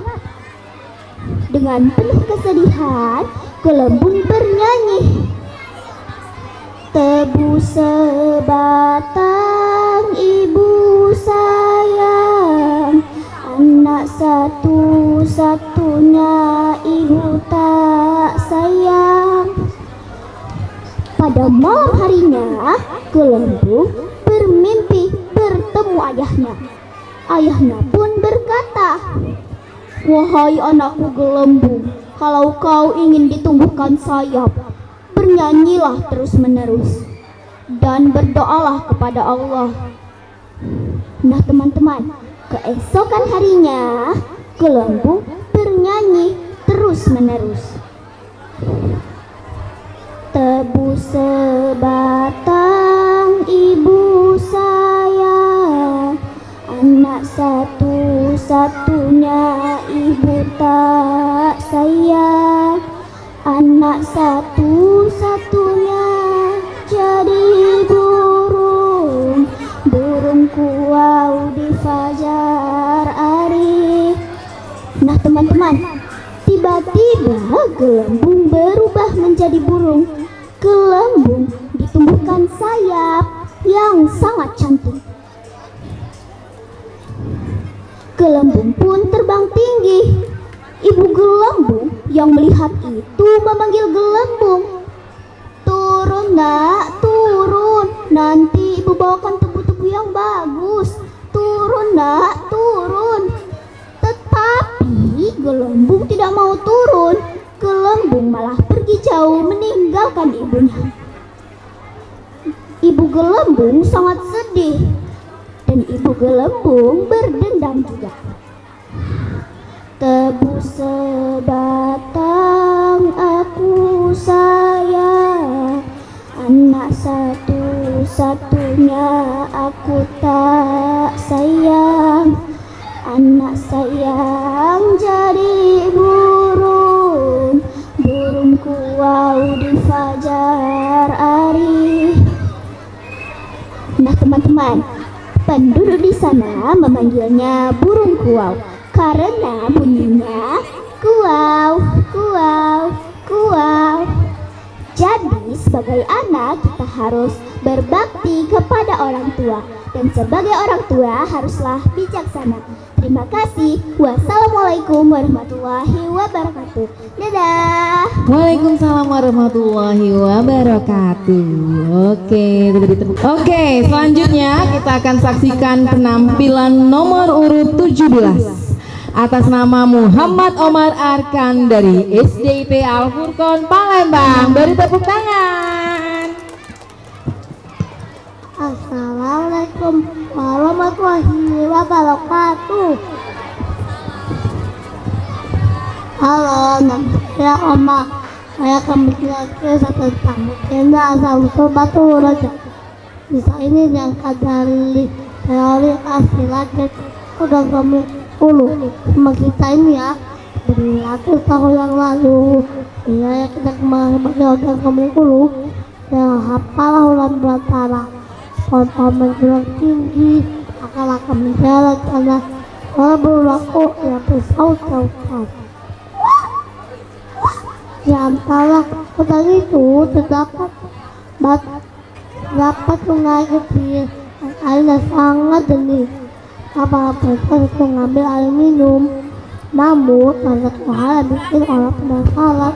Karena batu besar tinggi sungai, batu itu mirip seperti sungai sana. Penduduk percaya ke sembarangan batu itu adalah tempat sembarangan makhluk penjaga hutan. Pada masa itu, seorang raja nama Poyang Ledendek Rumah. Ia memiliki wilayah di seluruh sungai. Sang raja sengaja bijaksana akan menyamar jadi laki di atas untuk melihat keadaan sesungguhnya. Suatu hari, ia dan beberapa kawannya jalan jauh menuju arah barat untuk mencari balon buah rakitnya bertanam. Ketika senja turun, bunga sampai ke tepi sungai bersama batu itu. Pengawal berkata, kita sudah berjalan lama, kita sengaja bahwa seperti ini istimewa, kata raja.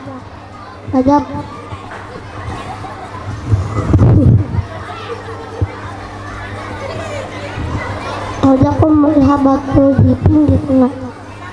Itu seperti sama. Raja pun naik kendaraan ketika batu itu.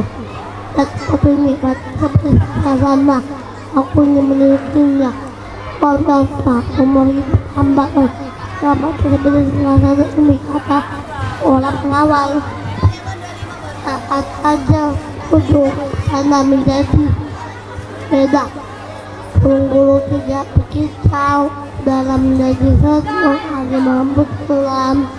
Seorang memberi penghormatan walaupun cari pandang kagum. Aduh, itu apa banyak betul ini. Mungkin kalau kasih kata raja.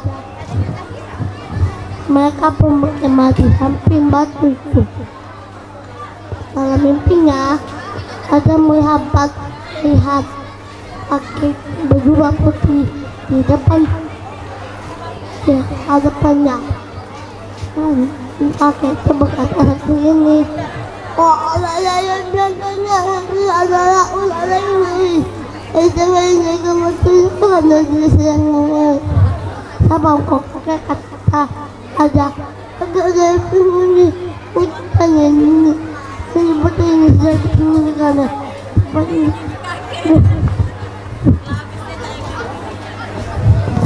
Batu Laza. Apa selalu lagi soalnya ada mereka mengertinya untuk melihat batu ke dalam kegelapan. Allah melihat layarnya tidak bisa jelaskan. Besokan harinya ia berikannya kepada Allah pengawas. Dengan setelah itu tanda baik dan saat itu raja menyuruh rakyatnya untuk membuat lagi sekitar batu itu sebagai tempat buat para jelajah dan wisatawan. Bisa tentang batu raja semakin meluas. Penduduk dari Palembang dalam masa berhenti di situ. Mereka membuka hal kecil, menjemur hasil bumi, dan membuat kondok. Tempat yang awalnya semulanya cuma hutan belantara berubah menjadi desa yang ramai. Batu besar itu telah menjadi simbol negara. Seiring waktu dan masalah awalnya menyebut batu raja menjadi ditempatkan lambul menjadi batu raja. Maka jatuh pemerintahan oleh Belanda pada masa itu. Batu besar itu bisa menjadi simbol sejarah. Bersama lainnya, Raja Bijaksana akan membawa rakyatnya menuju kemakmuran. Sekian dari cerita saya. Wassalamualaikum warahmatullahi wabarakatuh. Waalaikumsalam warahmatullahi wabarakatuh. Beri tepuk tangan buat Omar. Abu. Omar, kudanya Omar ketinggalan.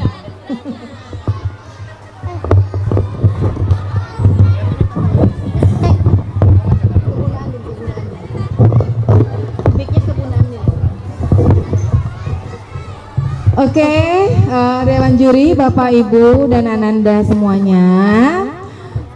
Penampilan selanjutnya yaitu nomor urut 18 atas nama Naila Safia Alesya dari SD Islam Alifa. Beri tepuk tangan. Halo teman-teman, halo Dewan Juri, selamat pagi. Assalamualaikum warahmatullahi wabarakatuh. Perkenalkan, nama saya Naila Safia Alesya dari SD Islam Al-Alifah, Jakabaring, Palembang. Kali ini Naila akan bercerita dengan judul Batu Ampar. Tapi sebelum itu Naila bawa teman nih. Halo, kita kenalan dulu yuk. Halo, perkenalkan, nama aku Berry. Hai. Halo, perkenalkan, namaku Bubub. Hai juga Bubub. Oh iya, satu lagi. Halo, perkenalkan, nama aku Bibip. Kali ini kita mau bercerita dengan judul Batu Ampar. Kita bagi tugas yuk.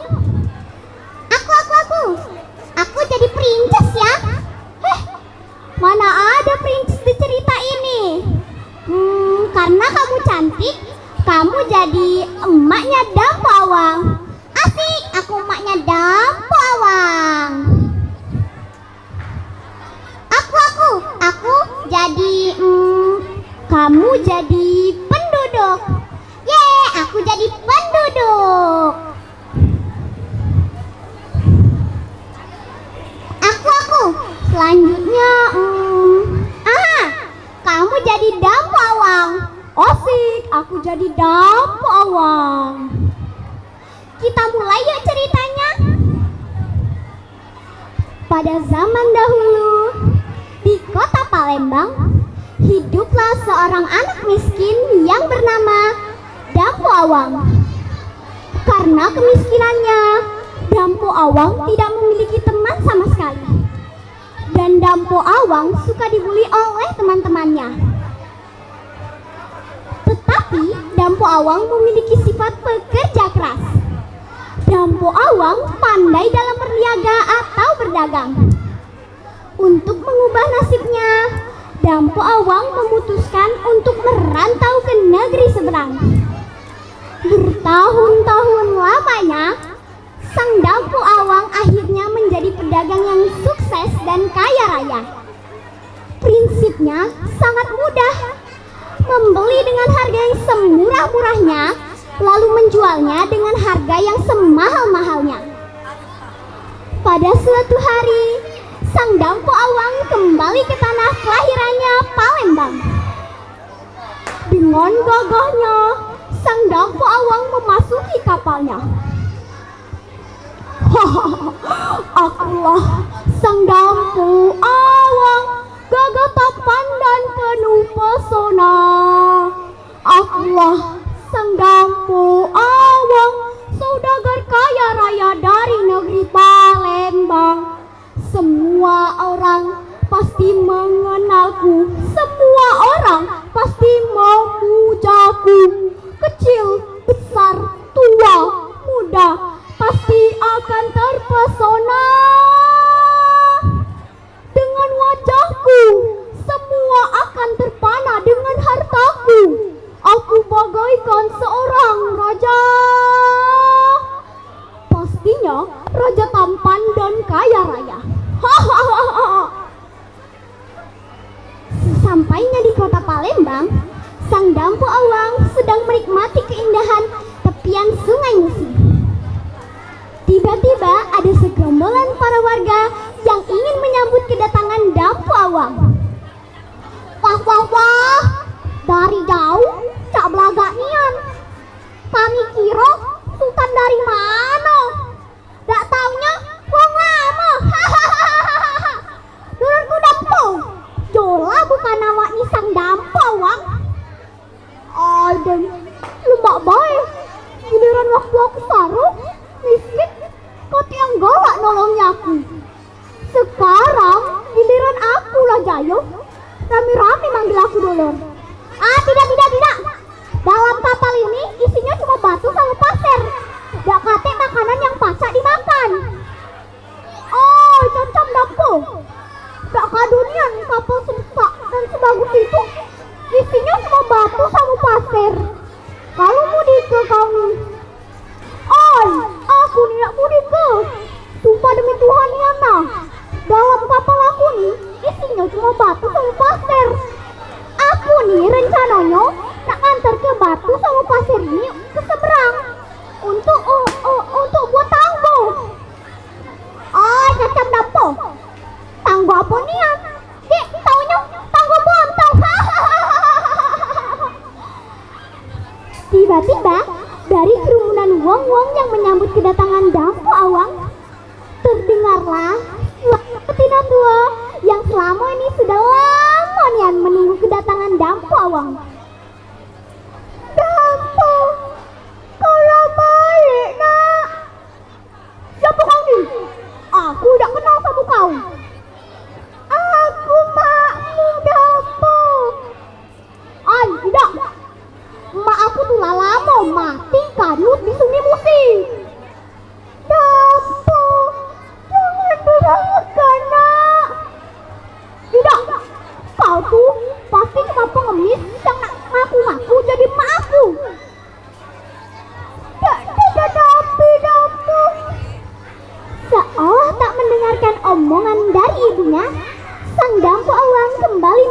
dalam kapalnya. Ia tidak peduli dengan orang-orang yang ada di dalam, yang menunggu kedatangannya dan yang meminta makanan padanya, termasuk ibunya sendiri. Para warga menunggu hingga matahari terbenam, tetapi sang Dampo Awang tak kunjung keluar dari kapalnya yang perlahan menjauh dari tepian Sungai Musi. Dengan berat hati, emak dan para warga kembali ke rumah. Sesampainya di rumah, tiba-tiba cuaca mendadak berubah drastis. Angin kencang berembus, kilat menyambar-nyambar,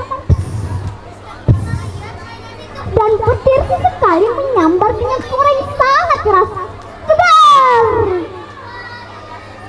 Masih dengan hati yang sangat kecewa, emak pun bersimpuh, takut terjadi apa-apa pada anaknya Dampo.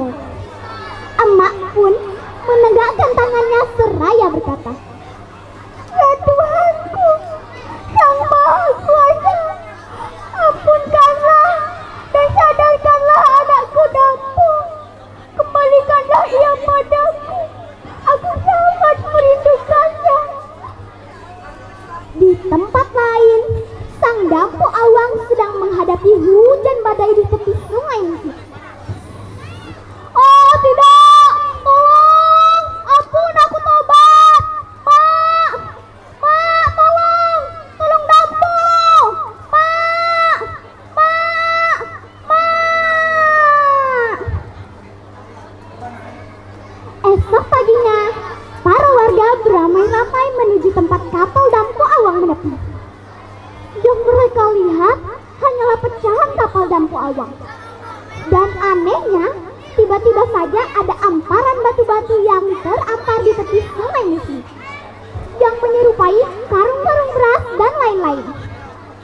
Sejak saat itu, setiap kalinya datang hujan badai, penduduk sekitar tepian Sungai Musi akan mendengar burung yang berbunyi, "Mak! Mak! Mak!" Konon burung itu dipercaya sebagai jelmaan Dampo Awang yang diazab Tuhan karena tidak mengakui ibunya sendiri. Sedangkan amparan batu-batu yang terampar di tepi Sungai Musi, tepatnya di kawasan daerah 1 Ilir Palembang, itu adalah seluruh harta bendanya yang Dampo Awang bawa dari negeri seberang. Selesai deh ceritanya. Ingat ya teman-teman, kita jangan durhaka kepada kedua orang tua. Ingat, Rasulullah SAW bersabda, tak ada dosa yang lebih pantas untuk Allah segerakan azabnya di dunia dan juga di akhirat, kecuali dosa durhaka kepada kedua orang tua. Hadis riwayat Abu Daud. Wassalamualaikum warahmatullahi wabarakatuh. Waalaikumsalam warahmatullahi wabarakatuh. Beri tepuk tangan buat Naila Safia Alesya. Kita akan menyaksikan penampilan nomor urut 19 atas nama Muhammad Salman Albar dari SDIT Al Furqon Palembang. Beri tepuk tangan.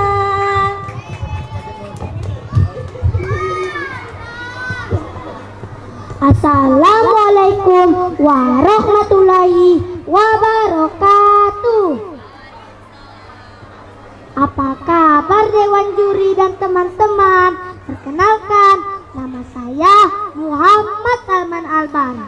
Hari ini saya akan menceritakan tentang si pahit lidah. Pada zaman dahulu, di kerajaan besar Sumedang, hiduplah pangeran bernama Serunting. Meski berdarah biru, hatinya memiliki iri hati. Serunting memiliki istri yang sangat cantik dan adik ipar bernama Arya Tebing.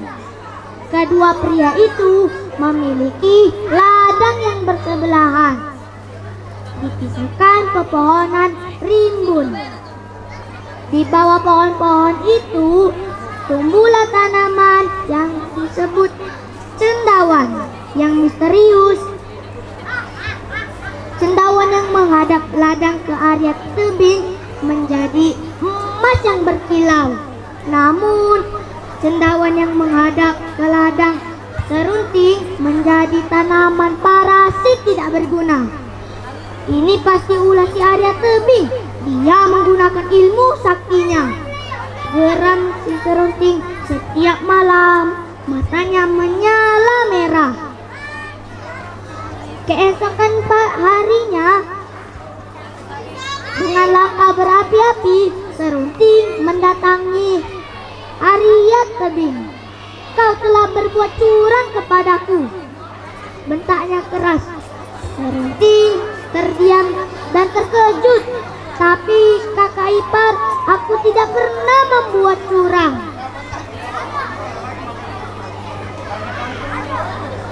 Sudahlah, besok kita akan lihat siapa yang lebih kuat di antara kita berdua. Malam itu, Arya tebing mendatangi istri serunting. Dengan air mata mengalir di pipinya, "Kak, tolong beritahu apa rahasia kelemahan suamimu.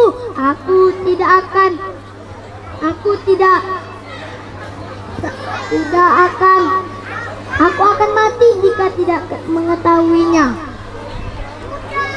Ternyata rahasia kesaktian serunting terdalam ilalang yang bergetar meski tanpa angin.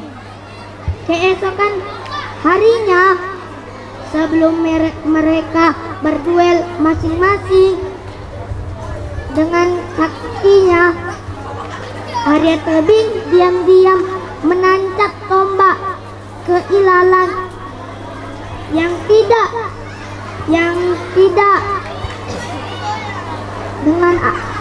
yang bergetar meski tanpa angin. Benar saja, tiba-tiba tubuh si serunting menjadi lemah. Orang-orang di sana menjulukinya Arya tebing lebih kuat daripada serunting.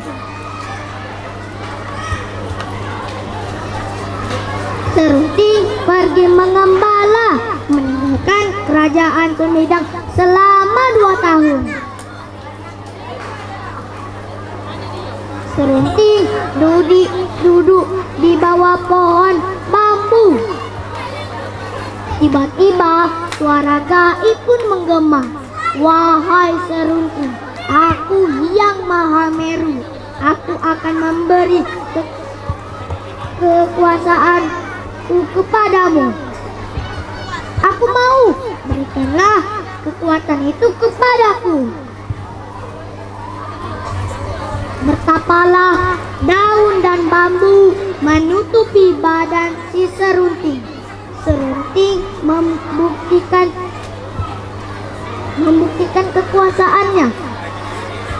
"Hai pohon tebu, jadilah batu." Benar saja, tiba-tiba pohon bambu tersebut menjadilah batu yang keras. Serunting saat pergi desa Kayu Agung, serunting menemui kakek dan nenek pasang. Kakek dan nenek tersebut sudah lama mendambakan seorang anak.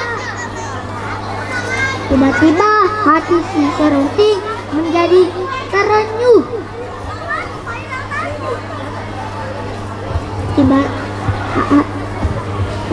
Serunting mengambil satu helai rambut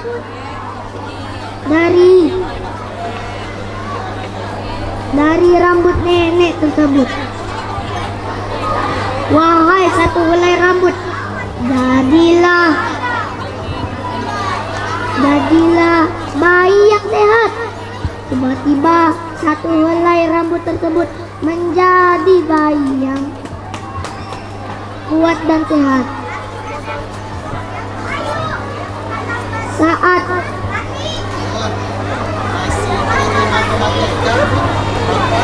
ke bukit Serunting menemui hutan yang gersang. Serunting berkata, "Wahai hutan gersang, jadilah hutan yang lebat."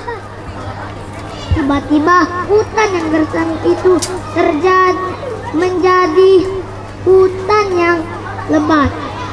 Orang-orang pun di sana menjadi senang karena untuk penghasilan kehidupan di sana. Saat Serunting pulang ke desa keramatnya, Serunting menemui Arya Tebing dan meminta maaf. "Maafkan aku telah membuat salah kepadamu." Serunting dan Arya Tebing Serunting dan Arya Tebing dan istrinya meminta maaf satu sama lain. Pesan amanatnya, gunakanlah ilmu setiap untuk kebaikan, dan kita tidak boleh menyakiti rasa orang lain. Saya tutup cerita hari ini. Wassalamualaikum warahmatullahi wabarakatuh. Warahmatullahi wabarakatuh. Beri tepuk tangan buat nomor urut 19.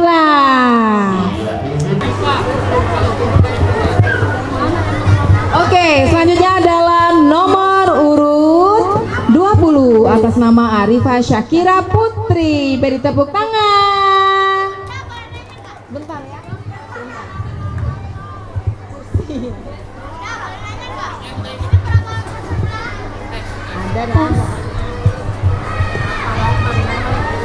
Neneng sang bebolo minta api sepotong jadilah bapangku kedinginan nak bedi yang hangat ke badan.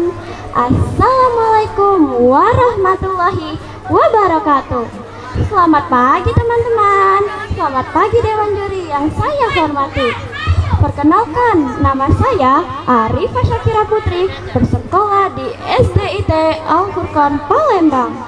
Hari ini Arifah akan menceritakan salah satu cerita rakyat yang berasal dari Sumatera Selatan yang berjudul Nining Sang Bebulu.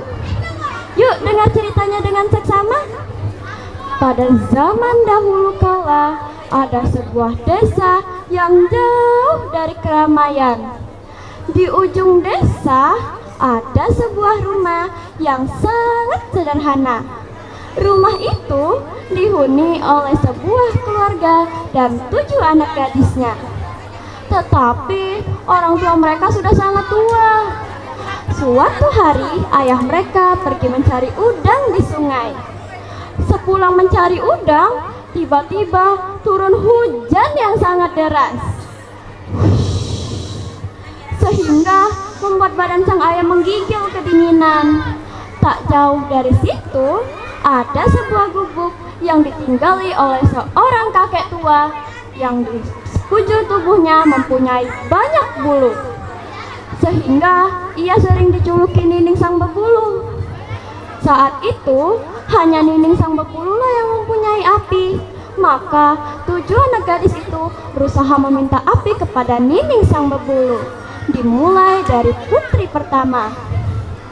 Nining Sang Bebulu minta api sepotong jadilah bapangku kedinginan nak bedi yang hangat ke badan.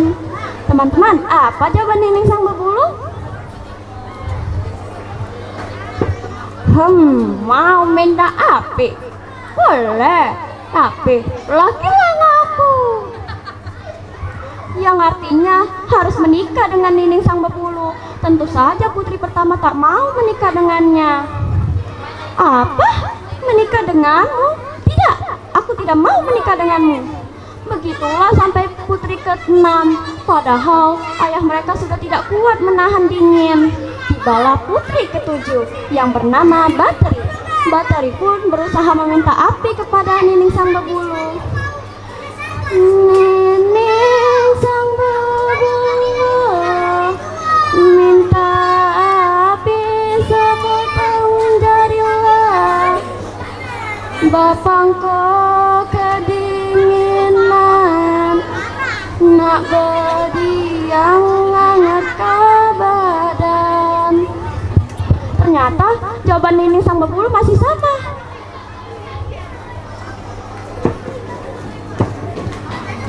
Mau minta api juga? Boleh, tapi laki-laki aku. Apa jawaban Bateri? Baiklah, aku bersedia menikah denganmu. Tetapi berilah ayah aku api dulu untuk menghangatkan badannya. Setelah pernikahan Nining Sang Berbulu dan Bateri, Nining Sang Berbulu dan Bateri akan pergi ke sungai. Setibanya di sungai, Nining Sang Berbulu menitip pesan kepada Bateri. Bateri, saya mandi di hilir dan kamu mandi di hulu. Jika ada sesuatu yang terapung, ambillah, bawa ke tepi sungai. Bateri pun menuruti pesan suaminya. Dan benar saja, saat Bateri sedang mandi, ia melihat ada sesuatu yang terapung di air. Ia pun mengambil dan mendekati benda itu. Apa ini? Seperti bulu. Aku bawa ke tepi sungai saja deh. Setelah Bateri mandi, Bateri bermaksud menunggu Nining Sang Berbulu. Tetapi yang ada di hadapannya bukanlah Nining Sang Berbulu. Yang ada di hadapannya adalah pria yang tampan dan gagah. Siapa kamu? Aku tidak mengenalimu. Bateri, akulah Nining Sang Berbulu. Aku sengaja menyamar menjadi kakek tua agar mendapatkan istri yang berbakti kepada orang tuanya. Setelah Bateri mengenali pemuda itu mengajak Bateri untuk membakar apa yang Bateri temukan saat Bateri sedang mandi. Teman-teman, apa yang terjadi saat dibakar? Ternyata di balik asap yang tebal ada sebuah rumah yang indah, besar, dan mewah. Dan juga ada beberapa hewan ternak seperti sapi. Bateri sangat senang melihat hal itu. Bateri yang baik hati mengajak keluarganya untuk tinggal bersama. Nah teman-teman, dari cerita ini kita harus terus berbakti kepada orang tua kita dan menyayangi mereka selagi masih ada. Demikianlah cerita dari saya. Assalamualaikum warahmatullahi wabarakatuh. Oke. Beri tepuk tangan untuk nomor urut 20. Nomor urut 21 atas nama Emerald Sita dari SD Harapan Mandiri. Beri tepuk tangan.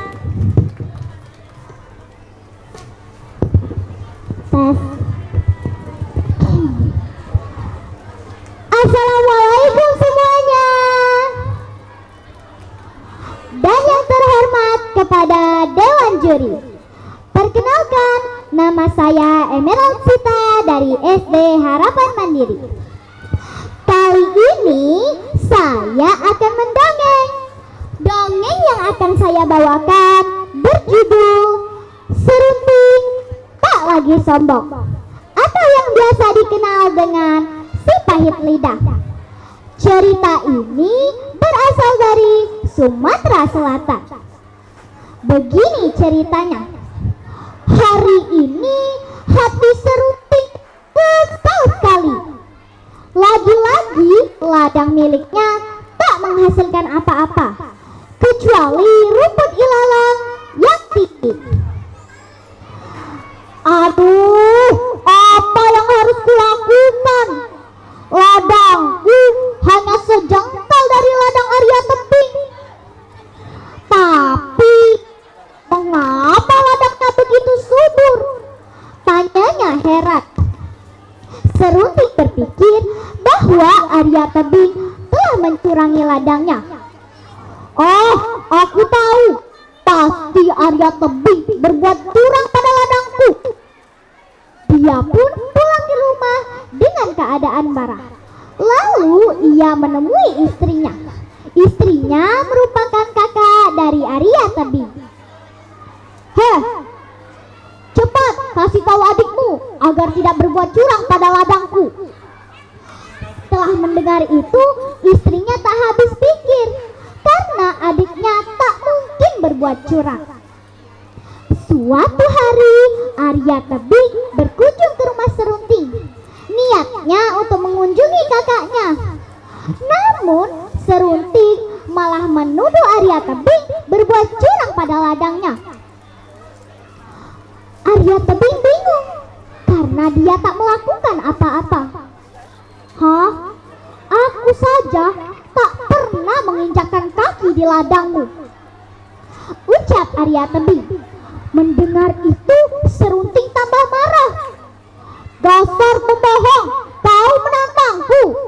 Jika berani, ayo kita berduel sampai mati. Kutunggu kau besok di tanah lapang. Mendengar itu, Arya Tebing tak dapat mengelak. Dia yakin ia pasti kalah dalam pertarungannya nanti. Maka dari itu, ia menyusun rencana. Dia ingin menanyakan kepada kakaknya apa kelemahan kakak iparnya itu. Pagi-pagi buta, ia menyelinap ke rumah Serunting. Lalu ia bertanya pada kakaknya, apa kelemahan kakak iparnya itu.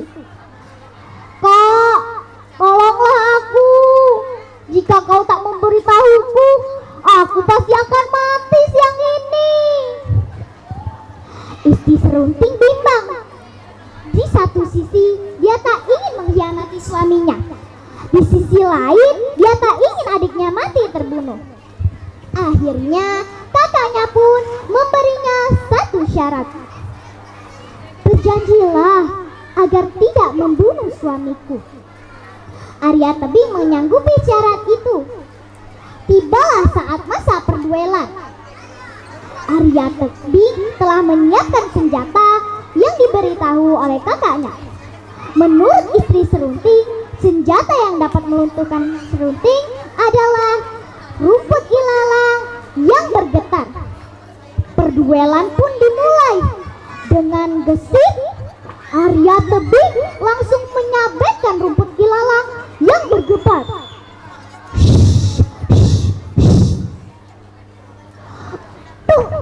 Aduh, sakit sekali. Benar saja, Serunting langsung terluka parah. Pertandingan pun selesai. Serunting merasa malu untuk pulang ke rumah. Jadi dia pun pergi mengembara sampai ke Gunung Sigunta. Disitulah tempatnya bertapa untuk mengasah ilmunya. Suatu hari saat sedang bertapa, Serunting mendengar bisikan. Serunting, anakku, aku akan mengajarimu ilmu dariku. Apakah kau mau menurut syarat dariku? Serunting yang sedang bertapa pun segera membuka matanya. Ia menoleh ke kiri dan ke kanan, tapi tak ada siapa-siapa. Itu berarti bisikan tadi berasal dari penunggu Gunung Sigunta. Serunting segera menjawab pertanyaan dari bisikan tadi. Ya, aku mau belajar ilmu darimu. Mendengar itu, bisikan itu pun kembali berbisik. Jika begitu, bertapalah di bawah pohon jambu. Biarkan semua daunnya menutupi badanmu. Jika itu terjadi, maka kau berhasil mendapatkan ilmu darimu. Benar saja, setelah melakukan itu, Serunting pun mendapat kesaktiannya. Ia mendapat kekuatan, ia bisa mengutuk apapun yang ditemuinya. Sejak ia mendapatkan kesaktian itu, Serunting sering berbuat sombong dan semena-mena. Orang-orang menjulukinya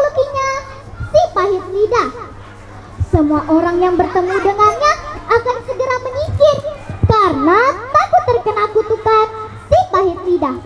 Ia tak segan-segan mengutuk orang yang tidak disukainya. Tahun demi tahun berlalu, Serunting merasa rindu pada istrinya. Maka dari itu, ia berencana untuk pulang ke rumah. Ia juga ingin menunjukkan kekuatannya pada Arya Tepi. Ia pun memulai perjalanan pulangnya. Setelah seharian berjalan, ia merasa lelah dan beristirahat di suatu bukit. Namun dia sangat terkejut karena di bukit itu tidak ada sebatang pohon pun. Dengan kesaktiannya, ia mengutuk bukit itu. Aku ingin bukit ini semuanya dipenuhi pepohonan. Dengan kesaktiannya, bukit itu langsung menjadi teduh dan dipenuhi pohon rindang. Banyak orang yang mampir ke bukit hanya untuk sekedar beristirahat. Serunting merasa senang melihatnya dan ia pun kembali melanjutkan perjalanannya. Saat melewati suatu desa, Serunting melihat kakek dan nenek renta yang sedang mendebang pohon. Serunting kebingungan melihat mereka. Hah? Mengapa mereka masih bekerja keras di usia setua itu? Serunting pun menjumpai kakek dan nenek itu. Kek, Nek, mengapa anak kalian tak membantu? Kakek dan nenek itu pun menjawab, kami tak mempunyai anak. Mendengar itu, Serunting merasa iba. Kek, Nek, jika kalian dikaruniai seorang bayi laki-laki dan anak gadis perempuan untuk membantu kalian, apakah kalian mau? Tanya Serunting. Tentu saja mau. Tapi apakah mungkin, Nak? Kami ini sudah tua, tidak dapat lagi mempunyai anak. Serunting pun kembali menjawab, mungkin saja, Kek, Nek. Setelah berujar itu, dari dalam rumah terdengar suara tangisan bayi. Oe, oe, oe. Dari depan rumah muncul seorang anak gadis perempuan yang sedang menggendong bayi laki-laki. Kakek dan nenek itu sangat terkejut melihat itu. Mereka tak henti-hentinya berucap terima kasih pada Serunting. Dari kakek dan nenek ini, Serunting tersadar bahwa lebih senang melihat orang bahagia daripada melihat mereka ketakutan pada Serunting. Akhirnya, dari sisa perjalanannya, Serunting terus membantu orang yang sedang kesusahan. Nah, sudah dengarkan dongeng dari cerita Si Pahit Lidah? Sudah dulu ya. Wassalamualaikum warahmatullahi wabarakatuh. Waalaikumsalam warahmatullahi wabarakatuh. Beri tepuk tangan untuk Ananda Emerald. Selanjutnya yaitu kita akan saksikan penampilan mendongeng dari Aisyah Quinza Syakira nomor urut 22. Silakan beri tepuk tangan.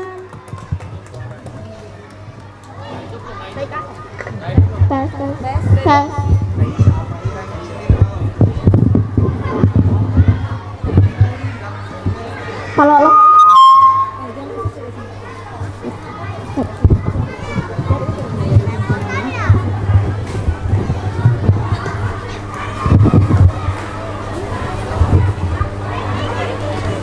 ku punya cerita tentang seorang putri dan sebuah jambu yang sangat besar.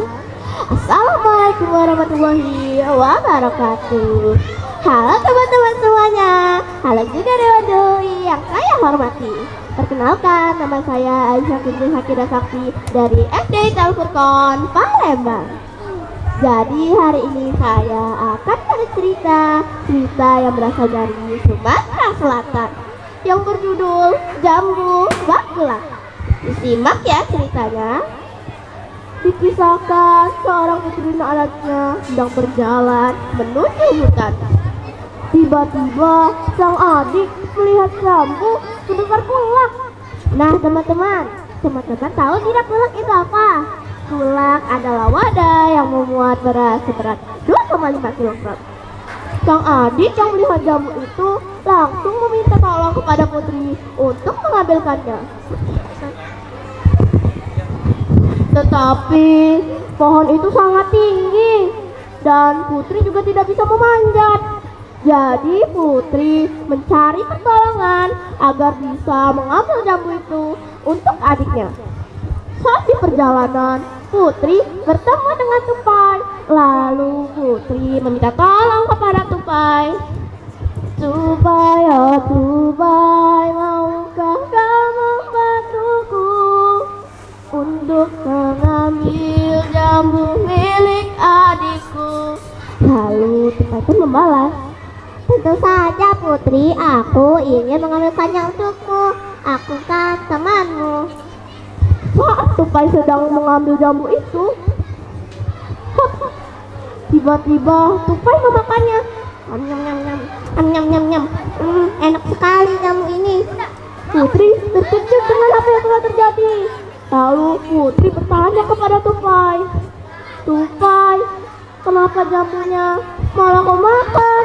Itu kan jambu milik adikku. Lalu Tupai pun membalas, aku ingin menggigitnya sedikit saja. Putri pun sedih karena Tupai mengambil jambu milik adiknya. Tetapi teman-teman, Putri adalah orang yang tidak putus asa.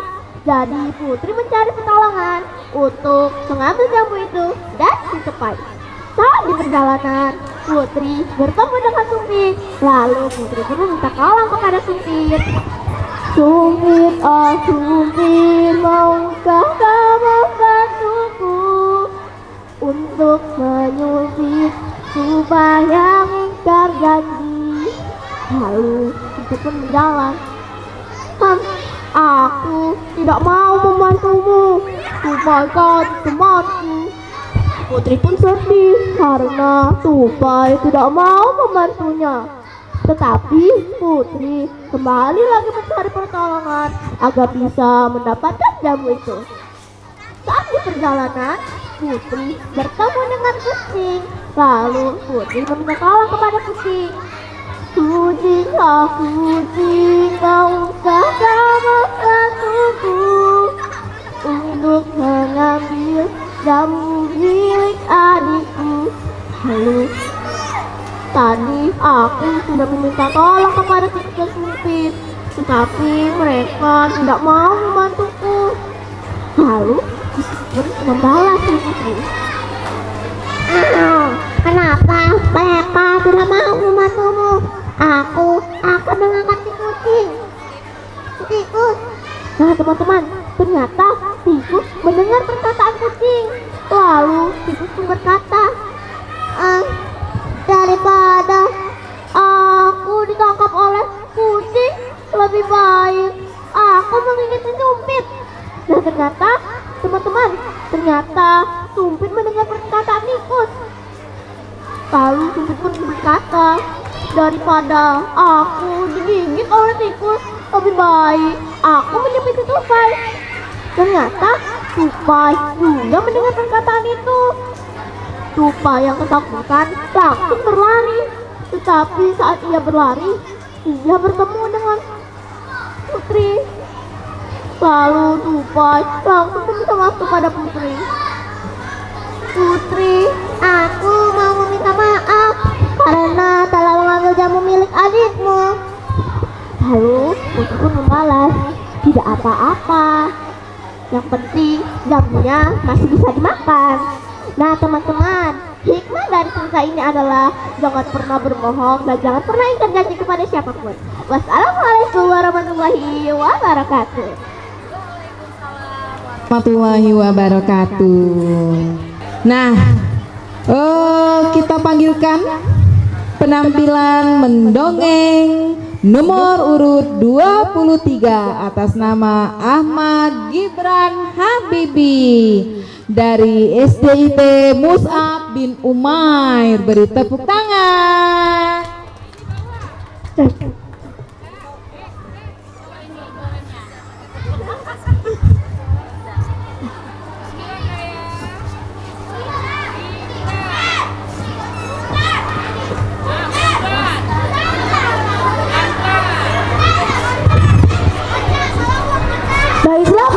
ke talang ketujuh. Dulu ucapkan Assalamualaikum warahmatullahi wabarakatuh.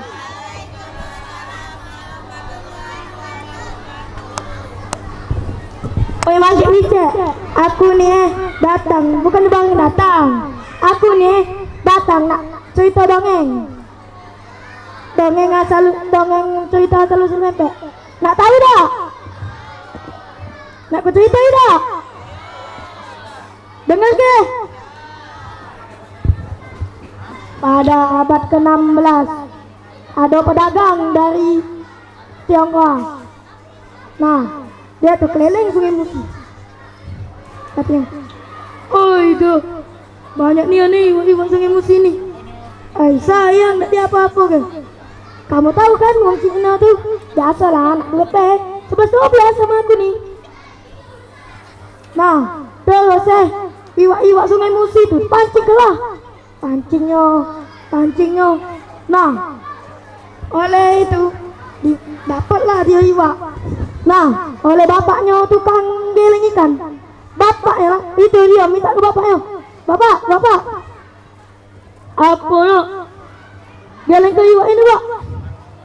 Ya nak. Nah, dah lah digiling ke. Dapatlah. Nah, oleh itu wong Cina tuh macam nak buat makanan pasti banyak bulat. Nah, dibulatilah. Tinjau iwak, sagu. Jadilah pempek. Tapi sekali zaman dulu belum ada nama. Bapak. Apa nak? Coba makanan ini, Pak. Lemak tak, Pak?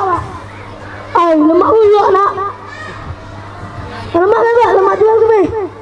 Iya, jual ke be lemak ini. Tapi Pak, namanya apa, Pak? Ya serah kau nak namanya apa. Apa Pak namanya? Tak usah lah nak serah. Tapi apa itu panggilan orang Palembang ke kita. Tapi tak mana lagi, Pak? Ada lagi yang nama lain. Kawan ni ada nama lain apa? Iya, Pak. Sudah lah. Tapi nak kau jual di mana? Ya aku nak jualan yang jauh, Pak. Dari Pelajo ke Tangga Bontong, dari Tangga Bontong ke Sekanak, dari Sekanak ke Masukutah. Kuat apa kau ni? Oi Pak, anak tahu ini. Ya udah jual ke lah kau. Jangan ada aku be kau lah, nak jauh-jauh. Siapa? Nah, jadi si pemuda dari Cina tuh jualan dari Pelajo ke Tangga Bontong, dari Tangga Bontong ke Sekanak, dari Sekanak ke Pasar Kuta. Apa? Belilah apa aku? Apa? Nah, banyak orang beli dari Pelajo lah, dari Sekanak lah, dari Pasar Kuta banyak. Tapi lepas dia nak ke Tangga Bontong ada orang beli pula. Apa belilah apa aku ni lemak. Oi Pak. Apa bang? Oh jualan apa Pak? Nah oleh orang Palembang itu kan bang kita itu orang Cina Pak. Ini nah nyingok lah. Apa ini namanya? Emang ini juga namanya apa? Tak lemak berapa kau jual? 1.000 Pak emang untuk kamu.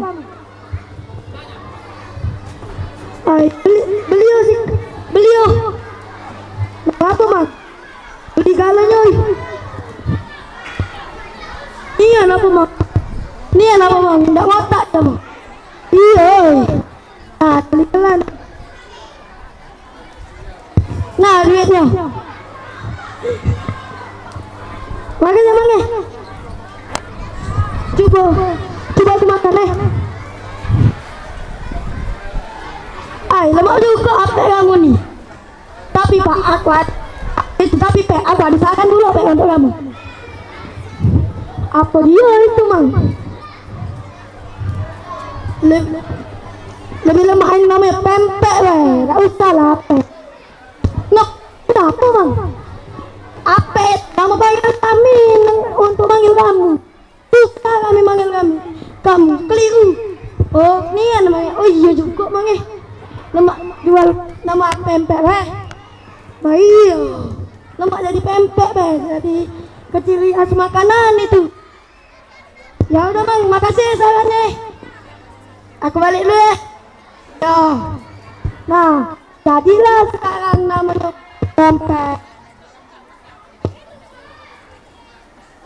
Kayak tahu gitu ngebut.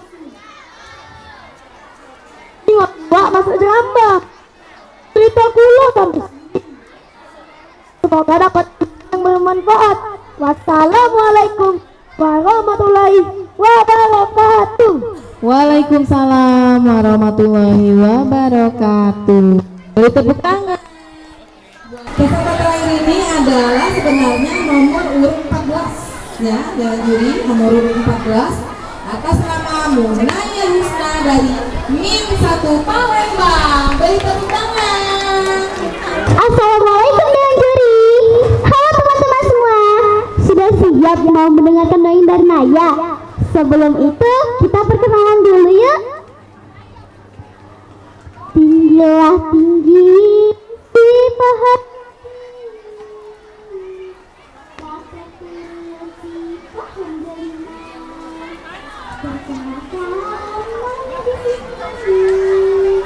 Inilah kisah yang penuh hikmah. Inilah kisah Mangkerbin. Di pinggiran perairan Sungai Musi terdapat satu dusun yang bernama Dusun Ngelak Musi Banyuasin.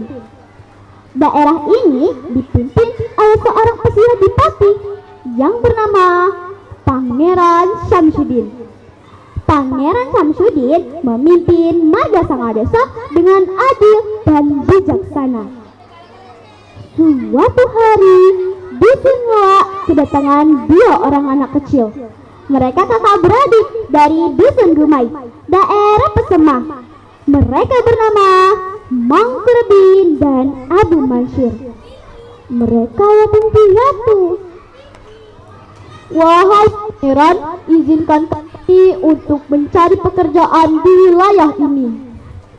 Baiklah, bekerjalah kalian sebagai penunggu ladang dan iku, kata Pangeran pada Mangkerbin dan adiknya. Waktu terus berlalu, Mangkerbin tumbuh dewasa. Pesisir marga Sangadesa telah berganti.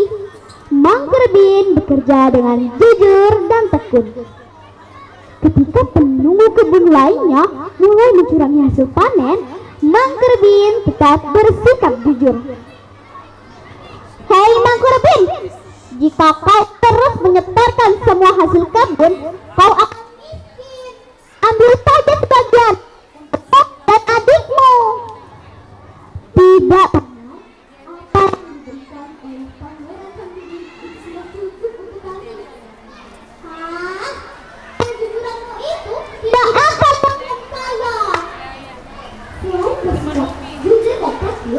Mangkerbin tidak suka menolong. Suatu ketika, Mangkerbin melihat ada seekor ayam muda jantan yang terluka karena terlilit kawat. Mangkerbin pun merawat ayam muda tersebut dengan penuh kasih sayang. Mangkerbin selalu membawa ayam muda kemanapun ia pergi. Ketekunan, kejujuran, dan keberanian Mangkerbin terdengar sampai ke Sultan Palembang. Sultan Palembang mengirimkan mata-matanya untuk menguji Mangkerbin. Hei Mangkerbin, jual saja hasil tanahmu kepadaku. Aku akan membayarnya dengan harga yang tinggi. Maaf paman, aku tidak bisa. Hasil kebun ini bukan milikku, tetapi milik Pangeran Syamsuddin. Sudah, dia juga tidak akan tahu.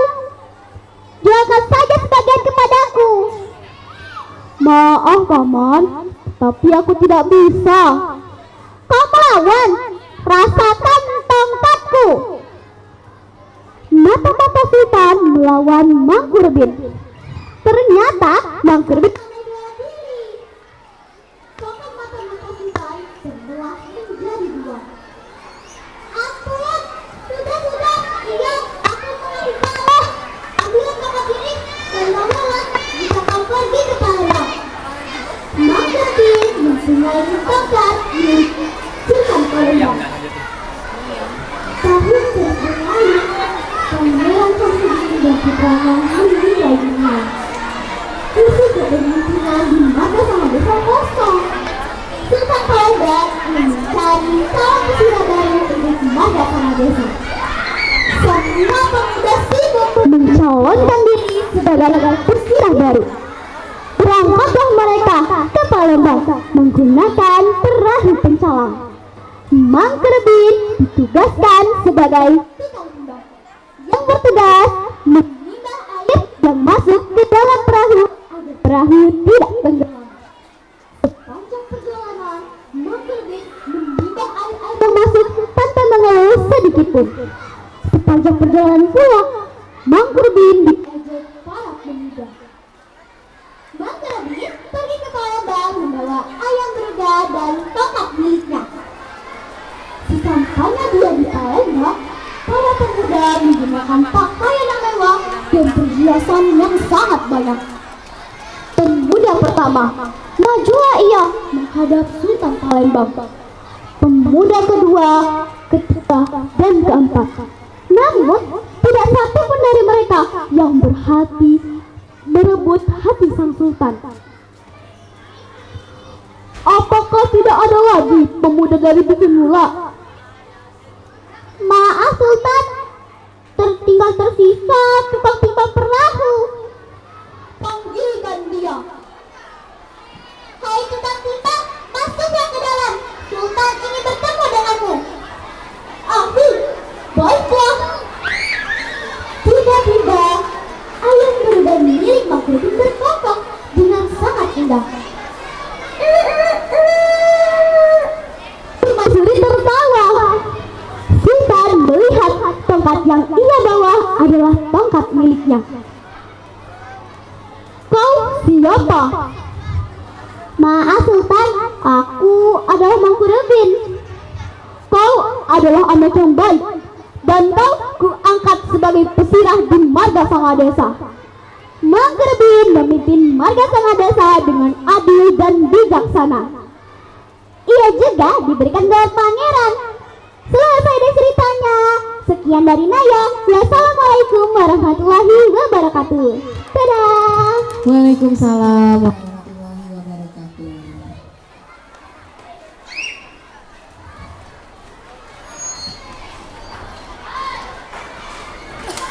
Oke, Dewan Juri, Bapak Ibu dan Ananda, ya kita sudah menyaksikan semua peserta Lomba Dongeng Entrepreneur Day 2025.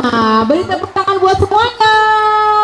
Anak-anak yang hebat sudah berani untuk tampil karena tidak semua ya yang memiliki keberanian seperti itu. Oke. Bunda umumkan ya, untuk pengumuman lomba itu akan diumumkan, diberikan hadiah pada saat penutupan ya. Nah tapi sebelumnya itu nanti akan diberitahukan di grup ya nama-nama sekolah yang mewakili ya, yang mewakili jika masuk juara 1, 2, 3, harapan 1, 2, 3. Jadi pemenang kita ini sampai harapan 3 ya. Jadi peluangnya banyak. Oke, Bunda mau ucapkan kepada kedua dewan juri kita, Mas Inuk dan Mas Aziz ya, yang telah berkenan untuk menjadi juri di Lomba Dongeng pada tahun ini. Demikianlah lomba kita pada hari ini. Kita akhiri. Wassalamualaikum warahmatullahi wabarakatuh.